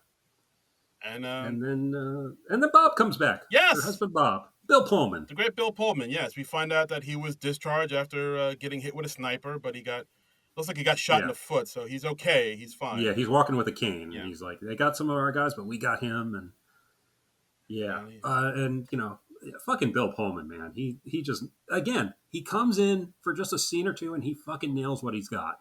yeah, And it's not a part that had to be played by a name actor like Bill Pullman, but probably because Penny Marshall was like, "Oh, I need somebody to come in here and just freaking nail it," so I need freaking Bill Pullman. that's right. When in doubt, You know, go for Pullman. yeah, And or Paxton, but yeah, and we get this really nice scene. R.I.P. Bill Paxton. Yes, absolutely. And yeah, and we get this really nice scene between them where she's like Mm-hmm. relieved that he's alive. She's Yeah, relieved that he's home for good, yeah, and like the two of them, kiss and embrace, and yeah. it's very sweet. It is. It is. It's a nice scene. It's a nice scene. And so Bob and Dottie, they decide they're going to drive back to Oregon together. They're going to, get resume their regular lives and start a family. Yeah, like they say they want kids. Like I think as the team leaves for the last game, the final game, she tells Jimmy like, yeah, we're gonna go. We want kids. And Yeah. also we should point out like as the team gets gears up to go to the finals, two Mm-hmm. kids walk up to Jimmy to have their baseball signed, and of Right. course that's when Jimmy signs it with the now infamous signature "Avoid the clap, Jimmy Dugan." Yeah. And it's all the funnier because, like, the kids have no idea what avoid the clap means. They're just like, wow, avoid the clap. And he's like, that's good It's good advice. advice. Yeah, and yeah, so then that's when Gina Davis's Dottie tells Jimmy that yeah we're gonna leave, and Yeah. you know Jimmy understands, but at the same time he's like kind of upset. He's not happy about it. Yeah, She's like, Dottie's like, it's just too hard. He says, it's supposed to be hard. If it wasn't hard, everyone would do it. it's like it's the hard that makes it great. It's like Yeah. he's like I know Yeah. you'd miss all this. Like you're Yeah. really good at this, and it's like in your blood, and Right. you really should come with us. But Yeah. But if you don't have that passion, you don't have that drive. Yeah. Anyway, yeah, I can see again. It's a good character conflict because I can see where they're both coming from. yeah, that's true. Like Yeah. yeah, Dottie's really good at it, and she has what it takes to like be the franchise player that everybody wants her to be, but it's just Right. not in her heart.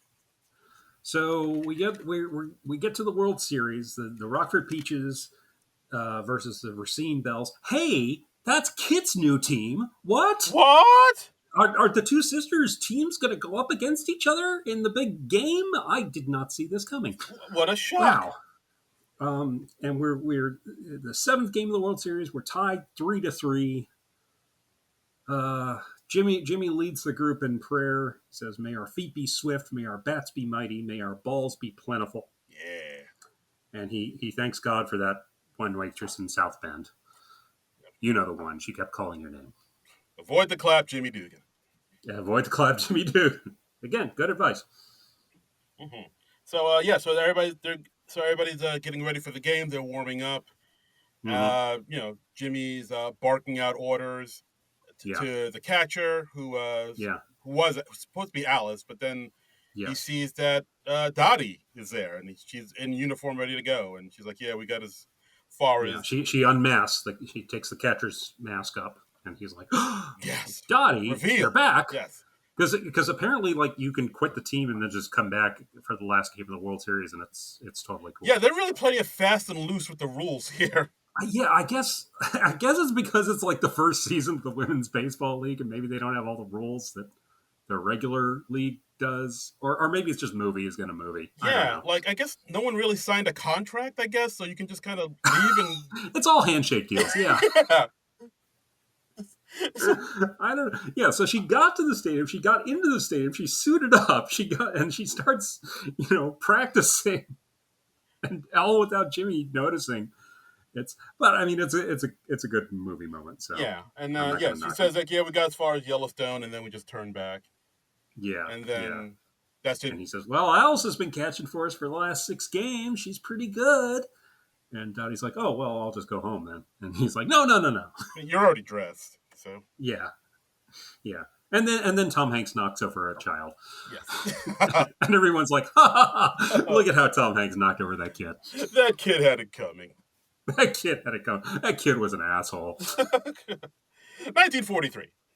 1943 and 1992 Tom Hanks. Oh boy, it's fantastic. By the way, this is like right in the middle of Tom Hanks' killer run, where he had Big, he had this, he had Philadelphia, he had Forrest Gump, he had something else in there, I forget. But it was a run of like 5 or 6 films where it was just boom, boom, boom, boom. They're all hits. They're all critically acclaimed. Tom Hanks was freaking killing it in the early '90s. Yeah, there was. Let me. All right. Well, now I got to pull that up. But yeah. Like there was like a. He was on a run, like Yeah, like like I can't even say. Like it was right. pretty impressive. Let me. Yeah, and it helped us eventually get That Thing You Do in 1996. So I am eternally grateful for that. Absolutely. Because Thank you, good sir. yeah, because That Thing You Do is one of my favorite movies ever. Absolutely. All right. So Yeah. yeah. He was what Splash Bachelor Party, blah blah blah. But then I think it really starts with Big. yeah, That's like the Tom Hanks assance. yeah. Big Night '88. Then there was Punchline. Then the Burbs. But, okay. Turner and All Hooch. right. So we're not quite there yet. Yeah. All right. So there was like a few in the like Bonfire, the Vanities. That was like okay. Okay. That was a big old bomb. All right. So all right. Here we go. '92, League of Their Own. '93, Sleepless in Seattle. Yeah. '93, Philadelphia. Bang. '94, Forrest Gump. Bang. '95, Apollo 13. Bang. Bang. '95, Toy Story. Bang. '96, That Thing You Do. Bang. Bang. Bang. '98, Saving Private Ryan. Jesus. And then You Got Mail, which, Yeah. You Got Mail's just Yeah. kind of. I still haven't seen all of You Got Mail. I haven't seen it at all. Yeah. They fall in love with via electronic email. Oh, wow. That'll never catch Yeah, on. electronic mail. Wow. It's mail sent electronically. Never catch on. No. '99, he had Toy Story 2 and The Green Mile. Okay. Then, Another PN movie. Yeah. Then 2000 was Castaway. Okay. He probably pees at some point in that. Yeah, that's probably. Yeah, then Yeah. '02, Road to Perdition, Catch Me If You Can. That's where things kind of. He pees in Apollo 13 too. He does he? Yeah, there's a bit where they're peeing in the space capsule in like 0G, and then we see them like they insert the bag and through an airlock or something, and then they eject it out into space, and there's like a sort of I don't think I've ever seen Apollo 13. Now that I think about it. You've never seen Apollo 13? Yeah, you got to check out Apollo 13 too. Yeah, I mean I know the Houston We Have a Problem line. It's good stuff. Yeah. All right. No, check out Apollo 13. Good stuff. Thumbs up. All right. If I gotta complete the Tom Hanks urinary trilogy here, and Yeah, watch exactly.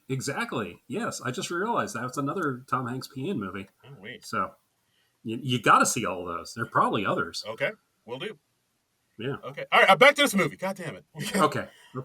Yeah. So the game is on. The Racing Bells against Rockford Peaches. Mm-hmm. Playing the game. Taya Leone making catches. Yeah. Taylor Leone kicking ass. Kicking ass, taking names. And they're doing well. Like, I think at one point, Dottie goes up to bat against Kit, who's pitching. Right. Gets a hit off her. And, then Rockford's able to tie it up. I believe 2-1, or they're Yeah, ahead 2-1. yeah, No, they're up 2-1. And yeah. after Dottie gets a hit off Kit, like she kind of freaks out a bit and has what looks like a Kit panic has a attack. crying jag, and one of her teammates is like, "Kit, get it together. If we can get this next run, we're in this thing. We can turn this thing around." Yeah, it looks like she's having And like a but panic attack almost a little bit. I think she is. I think she is. I think all the family stuff and all the pressure and the World Series, it all just comes at her. And yeah, she probably did have a panic attack. Yeah. I think that's a good read of it. Yeah. So she really does freak out. So then as the teams switch around, so now it's like Dottie's pitching, and no, Dottie is Yeah. the catcher, and then it's Right. Kit's turn up to bat. Right. And the blonde player who I'm forgetting her character name, the one who was the beauty queen, Uh, she's pitching. May, And Dottie, yeah, May Ellen, I think. yeah, May or Mary Ellen, something like that. And Oh, Ellen Sue. Dottie comes. Ellen Sue. Okay. Sorry. All Okay. right. And do you have the actress's name? Freddie Simpson playing Ellen Sue Gotlander. Like I don't think She looks so familiar, and I don't know if she's just familiar from this movie or what. But anyway, okay. But Dottie comes up and she's like, "Hey, pitch a high fastball to her. She can't hit him, but she can't resist him." Mm-hmm. And yeah, so high fastball, boom, strike one. High fastball two, boom, strike two. Kit hits the third pitch, and starts rounding the bases as you do. It's a high fly ball. In this ball game of bases that I hear tell is quite popular. Um, and then when Kit's coming into home, she knocks Dottie down, and Dottie drops the ball. Yeah, and so it does. Because if she hung onto the ball, Kit would have been out. Yes, and so Kit is safe, and the Racine Bells win it all.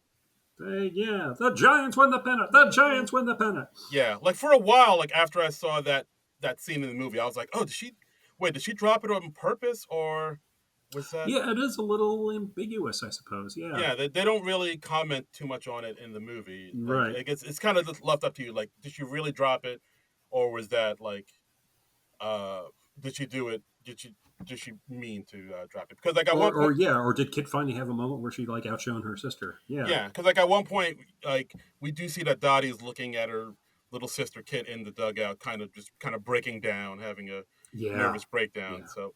So like, I think based on that, like maybe I think she did drop it intentionally. But maybe I don't know. That's a good question. I really don't know. Because like maybe it was like a thing where she's like she really needs this, like this baseball is her life, and I'd rather I want to give it to her because my relationship with my sister is more important than this game. Yeah, that's what I think. I could be wrong. So I guess there is crying in baseball. This movie has layers, man. This movie has layers. Wow, it's pretty deep. It's deep shit. Yeah. So the Racine wins. Everybody on the team treats Kit like a hero. She won the game for them. Mr. Harvey decides he's going to keep the league open for another year. All right, Ira, we'll keep it around for another year. Yeah. And and then Dottie, she's like, I'm not coming back next season. I want to have kids. I gotta get that Bill Pullman all up in me. Oh God, and Jesus. We gotta continue those genetics. I mean, Bill Pullman and Gina Davis, they're gonna have some good looking kids, man. Bill Pullman, don't pull out. Yeah, we're gonna get like Demi Moore and the pre-production time for this, where she gets pregnant, and so therefore she can't play the baseball. I see what you did there. The movie, yeah, very nice. So, So Dottie talks to Kit, who is like signing baseball for little girls because like she's like kind of like avoid the clap, Kit Keller. I was like, oh, all right. All right, I will. Thank you, Kit. Okay. But Dottie tells them, we're gonna go back to Oregon, start a family, and Kit is like, I think I'm gonna stay here in Racine. I like it here. Like me and the rest of the girls were talking about getting jobs here and staying here. So it seems like Kit is like, I think I'm gonna like lay down my roots here. Like I'm gonna stay. Yeah, she's found her niche. She found her tribe. Yeah. Yeah. So And also, like as she says, Dottie says goodbye to Jimmy. Jimmy tells her yeah, that Harvey offered him a job coaching AAA in Wichita, but he turned him down because he already has a job. yeah. Yeah, and so then it's Jimmy Dubigan's not going to avoid the clap. that's right. Yeah, he's going to get the clap. Yeah, it's gonna be more clapping than a standing ovation. Yeah, it's going to be all over him. Yeah, clap it I up. don't know how the clap works. I don't know what is the clap. I don't. It's some ST. Which sexual disease is the clap? I'm not even sure. That I'm not gonna look up. Yeah, But we'll look that up later. yeah, Yeah. listeners, let us know. Well, yeah. I'm not going to do a Google image search though Oh because I God, don't no. think that would end well. Yeah, Oh God, Jesus Christ. yeah. But it just occurred to me I have no idea what venereal disease the clap is. Listeners, Is let it like herpes? Is it something besides herpes? Is it herpes? I don't like know. the herp, like syphilis. What's it like? Yeah, is there a cure for it, or is it one of those things that where you get it and you just live with it, and oh, that's what that is. I have these things on my junk Yeah, now. just my clap acting up. Yeah, I don't know. God. I don't know. So they go back to the modern day now. the In modern day, flashback over. This whole movie been a big flashback, and Yeah, and then Dottie reunites with the other players. yeah, May and Dottie are May and Doris are still alive. It's like, oh hey, it's you. yeah, And yeah. Helen, Haley, Marla Hooch is still around. Ellen Sue, Mm-hmm. and yeah, they all Sharona's kid is all grown up, yes. and Oh, yeah, Stillwell, yeah, yeah. but And he's like, "Oh, mom passed away a couple of years ago." oh, But I felt like I had to come for her, and we see a big thing on the wall. Of course, Mr. Harvey is gone because he was kind of up there. Um, there's a nice big poster for Jimmy Dugan. He passed away in like 1987, I think it yeah, says. yeah. Ira Lowenstein is still alive. He's the one that cut the ribbon to open up the wing. Yeah, they're like, oh, Mr. Lowenstein should cut this because he's the one who kept the league going, and the league went until like sometime in the 50s, I think. Yeah, yeah, absolutely. And So good long run, good it's a long good run. run. Good. And apparently, what killed it off in real life was when they started televising games. It was like the women's league was very popular in the Midwest when people didn't have many opportunities to watch live baseball games. But then when television came in, then you could like watch a game whenever you wanted. Mm. So there wasn't as much drive Video killed the to. radio star. Yeah, in my dreams and in my car. Oh, oh, oh, oh. Can't rewind. We've gone too far. I don't know the rest. Pictures came and broke your heart, so put all the blame on VCR. Nailed it! Damn. Yeah. Wow. All right. Bravo. By the Sir. way, speaking of cover songs, the presidents of the United States of America, they did a great cover of Video Killed the Radio Star for The Wedding Singer. Ooh, wow, we aren't a movie we haven't talked about on this podcast. A movie we haven't talked about. Yeah. Hmm. But we're still sort of recovering from the last Adam Sandler, the 51st Dates. So Yeah, but we might we'll get there. get Maybe. there. Hey, We'll get there eventually. yeah. Maybe, Valentine's Day is around the corner. Maybe then. Sure. Okay. Why not? Okay. We'll pencil it in for Valentine's Day. Okay.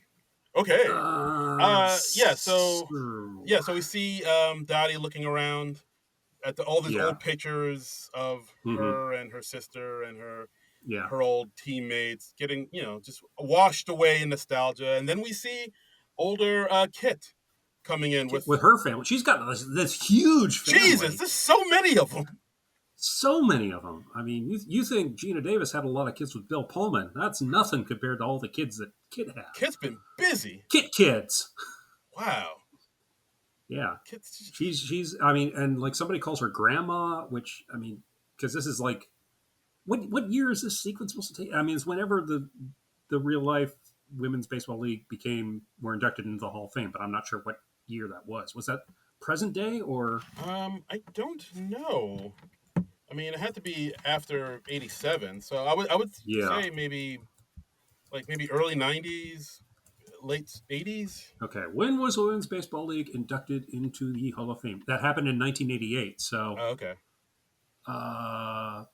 Yeah. Okay, so 65 original, AAGPBL members appeared in scenes from the movie filmed in October 91, recreating the induction of the league into the Baseball Hall of Fame in 1988. Okay, so So, modern day is supposed to be 1988. Got it. yeah, okay, so Jimmy Dugan has just died, Just that. Yeah, and they like also the year mentioned that before. Dottie's husband Bob died just recently as well. Yeah, like just this last winter. Yeah. So, yeah, all every man who's ever been interested in Gina Davis in the world of this movie is just dead. Met their maker. Met their maker. God. um, so Yeah. So yeah, and but most of the older actresses in this are the real life players. They were like in their 60s and 70s, and that they're and so like the women we see playing at the end, they are for the most part the real players. oh wow, I didn't know that. Yeah, that's awesome, isn't it? Yeah, yeah, that's fantastic.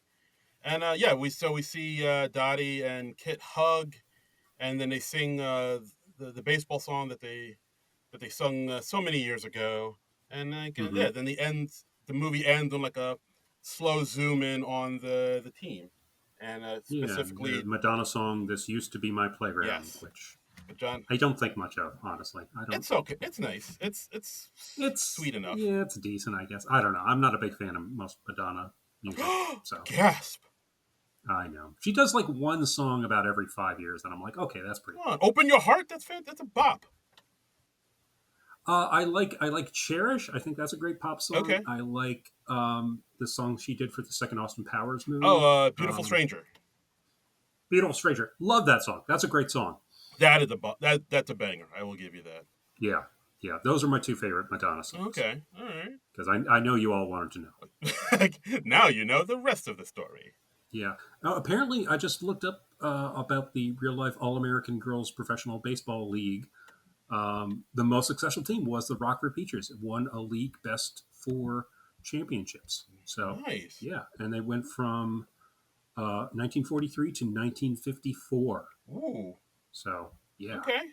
That's a pretty good run considering 11 years, 11 seasons. Not too shabby. Not too shabby. So, But yeah, and then that. and it eventually expanded. They had, I think, at their peak, they had 10 teams. Oh, So, really? mm-hmm. Oh, I didn't know that. There were, okay, it says the different baseball clubs were the Fort Wayne Daisies, the Okay. Chicago Colleens, the Rockford Peaches, South Bend Blue Sox, the Springfield Sallies, and the Peoria Red Wings. Springfield Yeah, That sounds like a. Springfield Sallies, yeah. She's a real Springfield Sally. That one. Springfield Sally, Ride, Sally, ride. ride, yeah. Um, so yeah, so that's League of Their Own. I something fun I noticed in the credits was the score was conducted by Shirley Walker, who, if you're a fan of the DC animated universe, she did a lot of the music for Batman the Animated Series, Superman. I think she was gone by the time of Justice League coming around, but Oh, okay. yeah, she's Shirley Walker was awesome. She also was the conductor on a lot of film scores, like the original Batman with Oh, Michael Keaton. Yeah, okay. Also, I thought so read that Hans Zimmer was also worked on the music for this film as well. yeah, yeah. He was the composer, Oh, but yeah, Shirley Walker was the conductor oh, of the right. score. Okay, that's how Yeah. music works. Yes. So yes, yes. Well, you know, some people do their own conducting, some people do not. But Okay. yeah, Hans Zimmer is amazing as well. Okay. Um, But yeah, overall, I still like this movie quite a bit. I think it's still, Holds up really well. yeah, for Holds up sure. really well. Tugs at the heartstrings, has a lot of, I got a little teary at the end. you I did, will admit this. yeah. Yeah, I I remember, was like, yeah, damn, this still works. yeah. Like, I don't know. Like, I remember definitely when I was a kid, like I teared up a lot more at some of the scenes. Like, when Mm-hmm. when Dottie reunites with Bob, Yeah. the two sisters kind of going their separate ways, and then Mm-hmm. like reuniting at the end. It's like, oh, that's so sweet. Like, I don't know, like it did get Yeah. me. That's good. I'm man So enough to admit I got. that. Go ahead. I'm man enough to admit that. Yeah, I got Yeah, strong men. you are. Strong, You are. You're a manly man. yeah, strong men also cry, Mr. Lebowski. Yeah, yeah. No, there's no crying in podcasting, Darren. So the Blu-ray I got, this was like I think it's a 20th anniversary Blu-ray. This has it's got a director and cast commentary. It didn't have time to listen to that. But there are 15 deleted scenes Woof. on this with and a whole documentary about it called 9 Memorable Innings. And there's some really interesting stuff in the deleted scenes. There's actually a scene where Jimmy Dugan kisses Dottie. Yeah, it's like there's a scene in the movie where Jimmy Dugan's like he's batting at night. You know, he's having like sort of a. I think it's right. It's. I think in the movie it happens like after he tells Betty Spaghetti that her husband died overseas, Right. and he's batting at night, and he's just kind of like having one of those, oh, what am I doing with my life? And like he has a scene with Dottie. Dottie comes out to the field, and he kisses her, and yeah, so it's making the subtext between them a little more overt. And then she's like, "Oh, what are you doing? What And Penny Marshall said it was cut because like the audience wanted them to be together, but they didn't really understand how tough it was to get a divorce in 1943. Hmm. So I guess they decided to not even open that can of worms and complicate the situation. Interesting. All right. I Yeah, could see that. and there's and so that happens before. So that's like kind of the real reason that we see Dottie in the locker room crying after, uh, like right before she asked to be transferred. So that kind of plays into the whole thing too. Oh, interesting. And there was another really interesting thing in the World Series where we see Marla Hooch is now also playing for Racine, um, and she's meeting with her former teammates on the Rockford Peaches on the mound, and she reveals that she's pregnant. Yeah, but she's like keeping it a secret because they need the money, her and her husband. So they're keeping, like, her teammates know, but they're keeping it a secret from the manager because they'd be like, well, you can't play. Oh, wow. And Interesting. she's like, oh yeah, so they cover for me, and then I don't have to like I don't have to bend over too much, because she has some limitations. She's not like showing yet, but and Okay. and then there's a scene during the game where Dottie, like, she's so distracted by what's going on with Kit, she like knocks Marla over during the game, and everyone's like, oh my god, and Marla's like led off the field in a stretcher, and then we see Dottie back at the team hotel or whatever, and she's like waiting for a call from the hospital, and she's like, oh, is she okay? Is the baby okay? And yes, the baby's okay, because we've already had a dead husband. We're not going to have a dead Yeah, baby we too. can't. That would be Yeah, way too much for this movie. that would get way too dark for It this. doesn't. Yeah, interesting. Wow. Yeah, I was like, these are some really interesting deleted scenes. I mean, usually like most deleted scenes are pretty disposable, and yeah, and there are some other scenes that are like, okay, that's neat. I see why it was cut.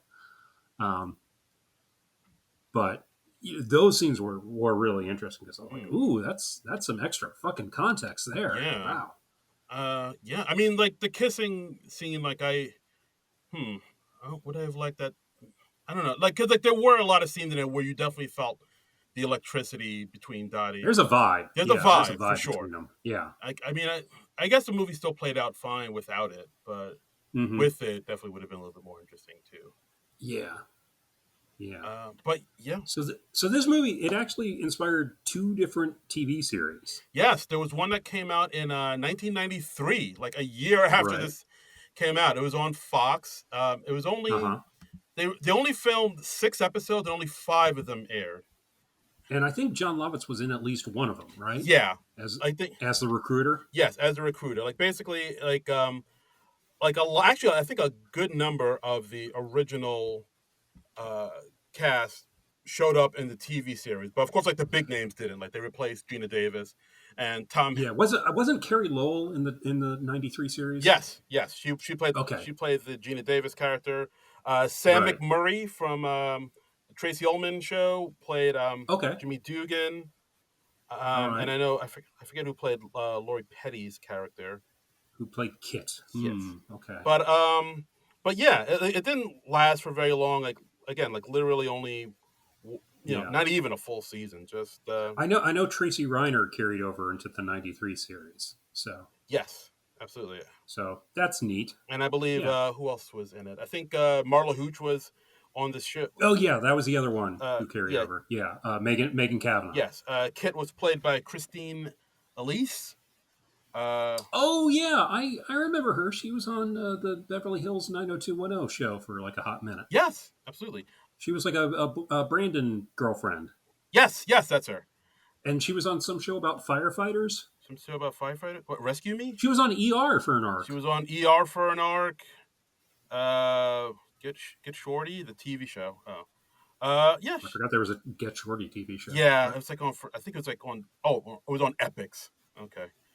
Okay, well, no wonder I don't remember that. Yeah. Tracy Nelson was Evelyn Gardner. You probably remember her best from Farther Dowling Mysteries. Yeah, she was the young nun who was the sidekick. Yeah, absolutely. Yeah. But yeah, who else was? Let's see, the original Marla Hooch was on it. Like you said, Tracy Reiner played Betty Spaghetti, Betty Horn. Gary Marshall popped in for 2 episodes. Hey, Gary Marshall. Yeah, nice. The great John Lovitz. Yeah, but everybody else was pretty much kind of. I think I watched an episode or two of this. I probably didn't watch it. I mean, it wasn't very long lived from what you said. Yeah. But they also did another TV version a couple of years ago, and you said you've seen that one, right? Yeah, that one was on Amazon Prime. It was a League of Their Own. It was headed up by Abby Jacobson from what was it? Broad City fame. Right. And so like basically they were playing totally different characters, but yeah, it basically had the same format where they were. Yeah, and Darcy Carden was in it. I see. I'm looking at the cast rundown now. Oh, there's a character who's a comic book artist. Ooh la la. Well, I'm intrigued. Yeah. And I know. I mean, how was this version of it? I thought it was okay. I don't know. It was. How do I say this? I mean, I think the writing was. Did you get more woke? Kind of, yeah. I understand. Like they had like some of the women in lesbian relationships with each other and stuff like that. Yeah, like I think that's the thing. Like the show, like more focused on like that, like the sexual awakenings, I guess, of a lot of the players. Because Abby Jacobson plays this player who is married to a man who's off to the war, and so she comes to the team and starts having a love affair with Darcy Carden's character, and like her wondering, oh, am I kind of coming to grips with her sexuality? Am I gay now? Yeah. And there's also they also kind of dip up a little bit into black women's place in the league, like how they can't even play on the league. So they also have another character, which they kind of did a little bit in the movie. We didn't mention this scene, but it's a real striking scene, and I'd forgotten all about that scene. Yeah, like where they're playing ball, and then there's like a group of kind of black women watching them, and the ball kind of gets away from them, and then one of the black women tosses it back, but she tosses it in a way to show that she has an arm and she can really play. So, but because the women's baseball league wasn't integrated, there was just no place for, and they said that they put that in to the movie because, like, to be historically accurate, they couldn't have like a racially integrated team, right? But they put that in to just sort of acknowledge that reality. Absolutely. So, and it is a very striking scene. I don't think the African American woman even has any dialogue. No, it's all just in the look. Yeah, she just like tosses them the ball and just kind of gives them a look, and that's it. But in the TV show, they kind of delve into that a little bit more about like this woman. What's her name?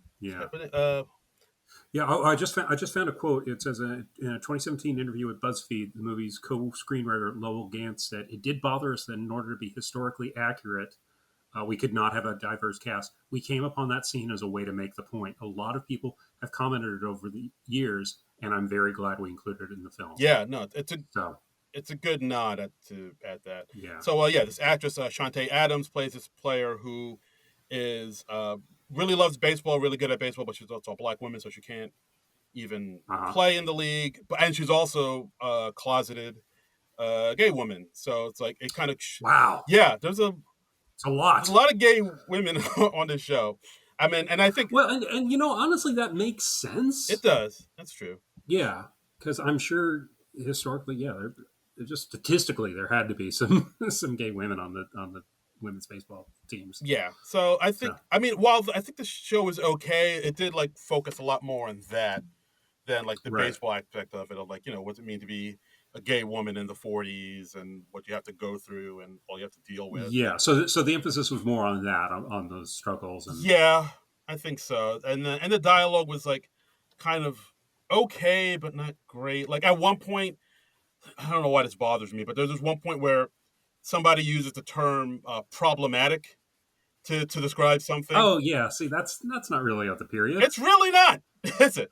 Like I Yeah, think they were watching a movie and like they're showing cowboys and Indians, and like one of the sons, oh, this is problematic, and I was like, okay, that's not. I'm yeah. positive they didn't say that. See, I hate that when they don't even try to like use the idiom of the period. I mean, I remember that Lone Ranger movie they did probably about 10 years back. I still haven't seen it, but one of my friends was complaining. Like at one point, the Lone Ranger just goes, "Let's do this," and it's just like, ugh.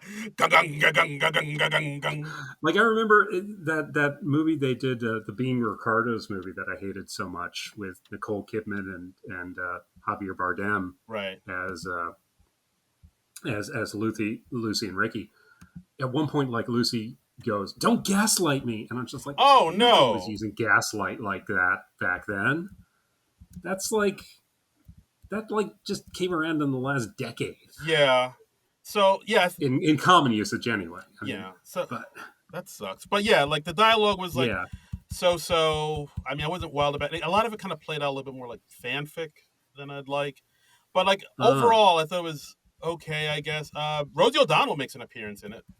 oh Uh, really? As her character? no, no, Well, I guess not as her it's a new character. character. She Yeah. plays like this kind of lesbian bar owner who runs this kind of Mm-hmm. speakeasy gay bar that eventually gets Oh, like sort of an underground yeah, thing. yeah, but it eventually gets raided by the cops, and that's a Okay. whole nother scene.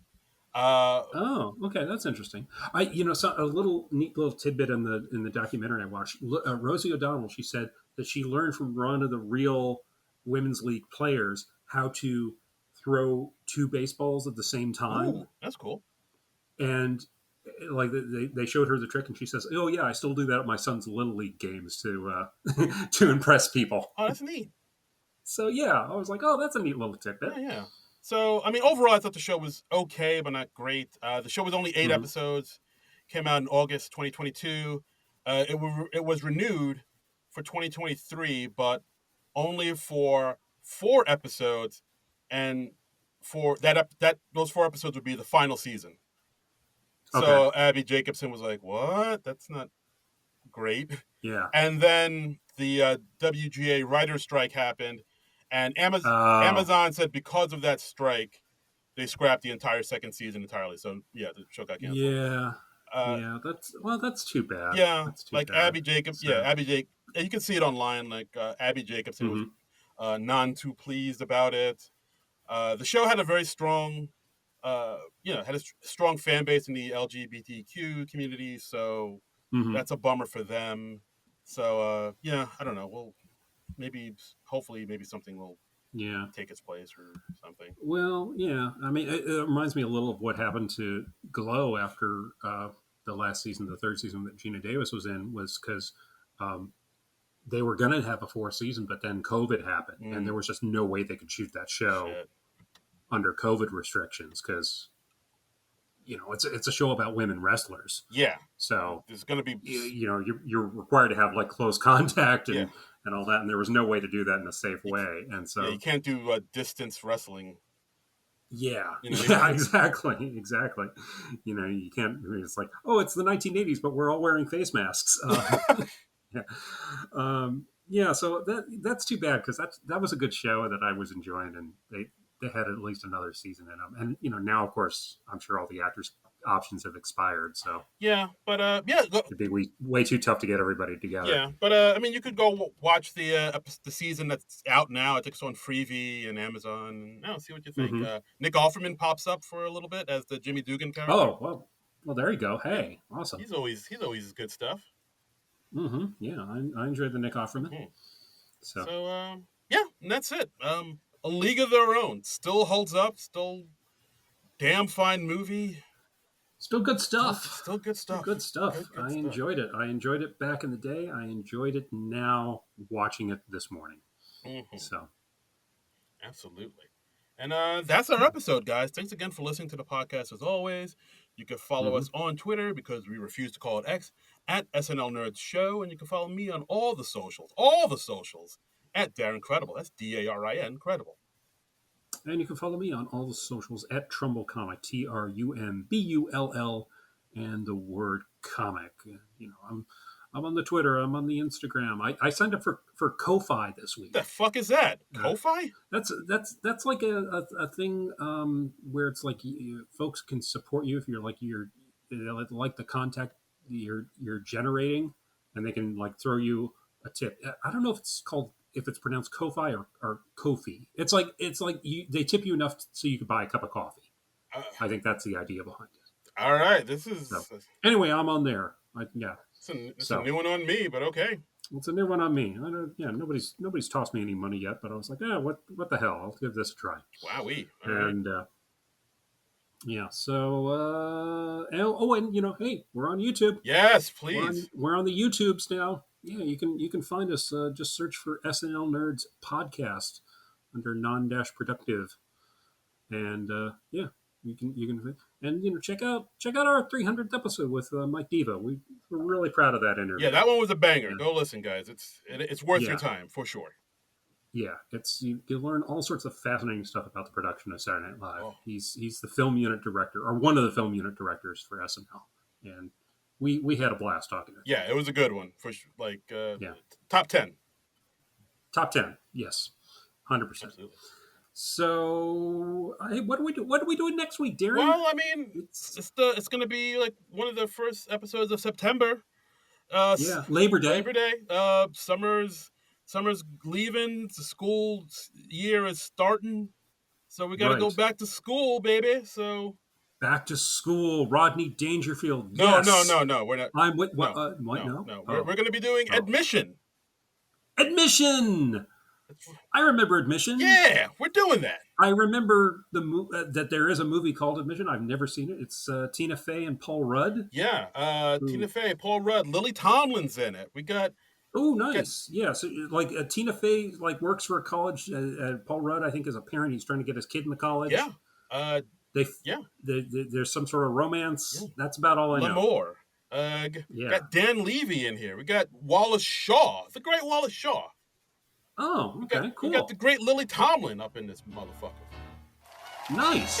Okay, well, I'm looking forward to seeing it. I've never seen this one. Have you seen this? I have not seen it, so we're both going in blind. So this could be a huge mistake or a great discovery.